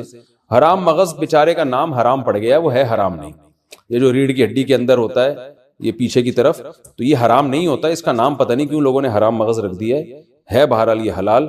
تو اور حرام مغز کھانے والوں کو، جو حرام مغز کو حرام کہتے ہیں، جب آپ ان کو سمجھاؤ کہ یہ حرام نہیں ہے تو وہ مغز کھانے لگتے ہیں، یعنی ہمارا مغز کھانے لگتے ہیں. تو ہم کہتے ہیں یار یہ ایک حلال مغز کو حرام کہنے کا نتیجہ ہے جس کی وجہ سے تم ہمارا حلال مغز کھا رہے ہو. تو بہرحال یہ حرام نہیں ہے، جائز ہے بالکل. اور اس کا نام بہتر ہے تبدیل کر دیں، کچھ اور رکھ دیں اس کا نام. اوجڑی کھانا حلال ہے یا مکروہ؟ بکرے کی اوجڑی کا کیا حکم ہے؟ سلمان علی. جائز ہے اگر اس کو اچھی طرح سے صاف کر دیا جائے، اس کی پرت اوپر سے اتار دی جاتی ہے اور صفائی اچھی طرح سے ہو تو اوجڑی کھانا بالکل جائز ہے. اور بلکہ صحت کے لیے، پیٹ کے لیے سنا ہے مفید بھی بہت ہے. کپورے کھانے کا شرعی حکم. کپورے کھانا کیسا ہے؟ اگر کوئی کھا لے تو کیا حکم ہے؟ محمد ابراہیم سلیم. جائز نہیں ہے فقہ حنفی میں، اور اس کی دلیل بڑی مضبوط ہے. ایک تو صحابہ سے یا نبی صلی اللہ علیہ وسلم سے کہیں بھی ثابت نہیں ہے کہ جانور میں یہ چیزیں آپ نے کھائی ہوں کبھی. اور دوسری بات یہ کہ وہ نجاست کا محل ہے. اوجڑی میں بھی نجاست جمع ہوتی ہے لیکن اس کے اوپر ایک پرت ہوتی ہے اور وہ نجاست سرایت نہیں کرتی، جبکہ یہ جو خصیتین ہیں ان میں تو نجاست اچھی طرح سرایت کر جاتی ہے. یہ متولد بھی ہوتی ہے یہیں سے، بنتی بھی یہیں سے نجاست، اس لیے اس کا کھانا جائز نہیں ہے. باقی کسی کا اختلاف ہو، امام شافعی کے فقہ کو کوئی فالو کرتا ہے تو وہ بھی مجتہد تھے، ان کی رائے میں جائز ہے. تو پھر ایسے اختلافی مسائل میں ایک دوسرے پہ شدت نہیں کرنی چاہیے. تو آپ احتیاط کریں، اگر کوئی کھا رہا ہے تو اس کو وہ اس کا ہیڈک ہے، آپ اس کو الجھے نہیں آپ اس سے. ظہر کی نماز کب تک ادا کہلائے گی؟ اگر کوئی شخص گاڑی میں سویا ہو، گاڑی میں ہو یا کسی اور مجبوری کی وجہ سے ظہر کی نماز عصر کی نماز سے 10 منٹ پہلے پڑھے تو کیا نماز ادا شمار ہوگی؟ اور اگر اہل حدیث حضرات کی اذان ہو گئی ہو تو کیا اس کے بعد بھی وہ نماز پڑھ سکتا ہے؟ ہدایت خان. دیکھیں اہل حدیث حضرات کے ہاں جو عصر کا وقت ہے نا، حنفیہ کے ہاں بھی عصر کا وقت اس میں شروع ہو جاتا ہے. افضل یہ ہے کہ وہ تاخیر کریں جس میں حنفیہ جو نماز پڑھتے ہیں جب سورج کافی ڈھل چکا ہوتا ہے. اس پہ بہت سارے دلائل ہیں کہ امام حنیفہ کے نزدیک جو عصر کا وقت ہے بہتر وقت ہے، وہ بہت زیادہ اس پہ دلائل ہیں. میں ایک دفعہ پہلے کلپ ریکارڈ بھی کروا چکا ہوں، کبھی موقع ملا تو دوبارہ کرواؤں گا. خیر ابھی اختلافی مسئلے کا موقع نہیں ہے، لیکن ٹائم اس وقت بھی شروع ہو جاتا ہے جس وقت پہ اہل حدیث حضرات عصر کی نماز پڑھتے ہیں. تو اس لیے احتیاط اسی میں ہے کہ ظہر کو اس سے پہلے پڑھ لیا جائے. تو اگر ظہر کسی نے اس سے 10 منٹ پہلے پڑھ لیا تو وہ ادا ہی کہلائے گی، قضا نہیں کہلائے گی. اور اگر کسی نے اہل حدیث کے وقت میں عصر پڑھ لی تو عام حالات میں ایسا کرنا بہتر نہیں ہے، افضل نہیں ہے، خلاف سنت ہے ہماری رائے میں. لیکن اگر پڑھ لی تو اثر ہو جائے گی. البتہ سفر میں ہو آپ یا کوئی مشکل میں ہو تو پھر ضرورت کے وقت اس وقت بھی نماز بلا کراہت درست ہے، کوئی حرج نہیں ہے اس میں. تکبیرات تشریق کس پر واجب ہے؟ تکبیرات تشریق کس پر واجب ہے؟ اس کے پڑھنے کا کیا طریقہ ہے؟ نیز کتنے دن یہ پڑھی جاتی ہے؟ حسین وزیر. دیکھیں راجح قول کے مطابق تکبیرات تشریق گاؤں میں رہنے والوں پر بھی واجب، شہر میں رہنے والوں پر بھی واجب، اور مرد پر بھی عورت پر بھی، ہر عاقل بالغ پر واجب ہے. مرد اونچی آواز سے پڑھیں گے اور خواتین آہستہ آواز سے پڑھیں گی، اور جماعت سے نماز پڑھیں یا انفرادی نماز پڑھیں، ہر صورت میں واجب ہے.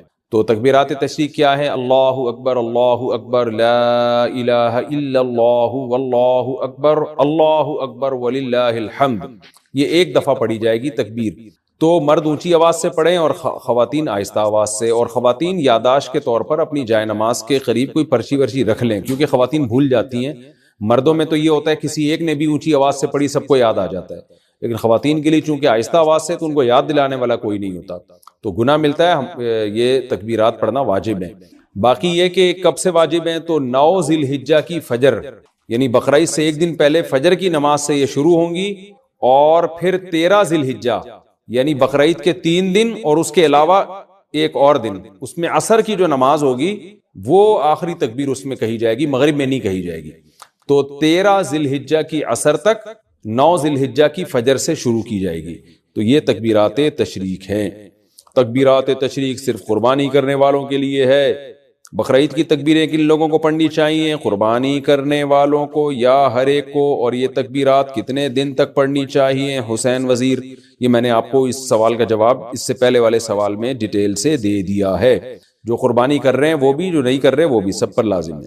تنہا نماز پڑھنے والا تکبیرات تشریق پڑھے گا اگر 10 11 12 ذی الحجہ کو کسی نے فرض نماز امام کے ساتھ نہیں پڑھی لیکن وقت کے اندر اندر ہی تنہا نماز ادا کر لی تو کیا وہ تکبیرات تشریق پڑھ سکتا ہے؟ شمیم الحسن انڈیا سے، جی اس پر بھی واجب ہے، پڑھے گا۔ اور یہ 10 11 12 نہیں، 9 10 11 12 13 ان دنوں میں واجب ہوتی ہے۔ ایام والی عورت کیا تکبیرات تشریق پڑھ سکتی ہے؟ کیا عید الاضحیٰ کے دنوں میں ایام والی عورت تکبیرات تشریق پڑھ سکتی ہے؟ ابو عمار سعودی عرب سے۔ دیکھیں تکبیرات تشریق یہ فرض نماز کے ساتھ خاص ہیں، فرض نماز کے فوراً بعد پڑھی جاتی ہے۔ جب ایام میں جو عورت ہے اس پہ نماز ہی نہیں ہے تو تکبیرات تشریق کہاں سے ہو گئی؟ تو ویسے وہ اللہ کا ذکر کرنے کے طور پہ تکبیرات تشریق پڑھتی رہے سارا دن، وہ تو بہت اچھی بات ہے، سارا دن ذکر کرے گی، ان دنوں میں ذکر کا ثواب بہت زیادہ ہے۔ تو عورت پہ صرف تلاوت اور نماز پہ پابندی ہوتی ہے ایام حیض میں، اس کے علاوہ تو ہر قسم کی عبادت عورت کر سکتی ہے، روزہ، نماز اور تلاوت نہیں کر سکتی، باقی درود شریف، استغفار، تکبیرات، یہ ساری عبادتیں جائز ہیں اور بلکہ باعث ثواب ہے۔ تکبیرات تشریق پڑھنا بھول جائیں تو کب پڑھیں گے؟ اگر تکبیرات تشریق پڑھنا بھول گیا 1 گھنٹے بعد یاد آ جائے تو اس وقت کہنا صحیح ہے یا نہیں؟ سیف اللہ کوئٹہ سے۔ نہیں بھائی، یہ نماز کے فوراً بعد پڑھی جائے گی، اگر درمیان میں فاصلہ آ گیا، کوئی کام مشغول ہو گئے آپ، تو پھر یہ تکبیرات ختم۔ قضا نماز کے بعد تکبیرات تشریق پڑھنے کا حکم۔ عید کے دنوں میں قضا نماز کے بعد تکبیر تشریق پڑھنے کا کیا حکم ہے؟ نیز عید کے دنوں کی قضا نماز پڑھنے کے بعد تکبیرات تشریق پڑھنی چاہیے کہ نہیں پڑھنی چاہیے؟ نوید ملک سرگودا سے۔ اگر ایام تشریق میں ہی کوئی فرض نماز قضا ہوئی اور اس کو لوٹا بھی ایام تشریق میں ہی رہے ہیں تو اس قضا نماز کے بعد تو تکبیرات تشریق پڑھی جائے گی، اس کے علاوہ نہیں پڑھی جائے گی۔ کیا مطلب؟ تکبیرات تشریق سے پہلے نماز قضا ہوئی تھی اور آپ اس کو قضا کر رہے ہیں تکبیرات تشریق میں، تو یہاں بھی تکبیرات تشریق نہیں ہوں گی۔ نماز قضا ہوئی تکبیرات تشریق میں، لوٹا رہے ہیں تکبیرات تشریق گزرنے کے بعد، تو بھی تکبیر واجب نہیں ہے، بلکہ سنت ہی نہیں ہے، بلکہ اگر کوئی سنت سمجھ کے کرتا ہے تو بدعت ہے۔ اس سال تکبیرات تشریق میں آپ کی نماز قضا ہوئی، آپ اگلے سال ایام تشریق میں، اس سال ایام تشریق میں آپ کی نماز قضا ہوئی، آپ اگلے سال ایام تشریق میں نماز قضا لوٹا رہے ہیں تو بھی تکبیرات تشریق نہیں ہے۔ تو صرف ایک صورت میں ہے قضا نمازوں میں کہ اسی سال کے ایام تشریق کی قضا نماز اسی سال کے ایام تشریق میں لوٹائیں گے تو اس کے بعد تکبیر پڑھیں گے، ادروائز نہیں پڑھیں گے۔ گائے مر جائے تو دفن کریں یا ویسے ہی پھینک دیں؟ بھینس یا گائے یا اس کا بچہ فوت ہو جائے، یعنی قربانی کے جانور کی بات ہی ہو رہی ہے، ظاہر ہے تو اس کو دفن کرنا چاہیے یا ایسے ہی پھینک دینا چاہیے؟ حامد میر سکھر سے۔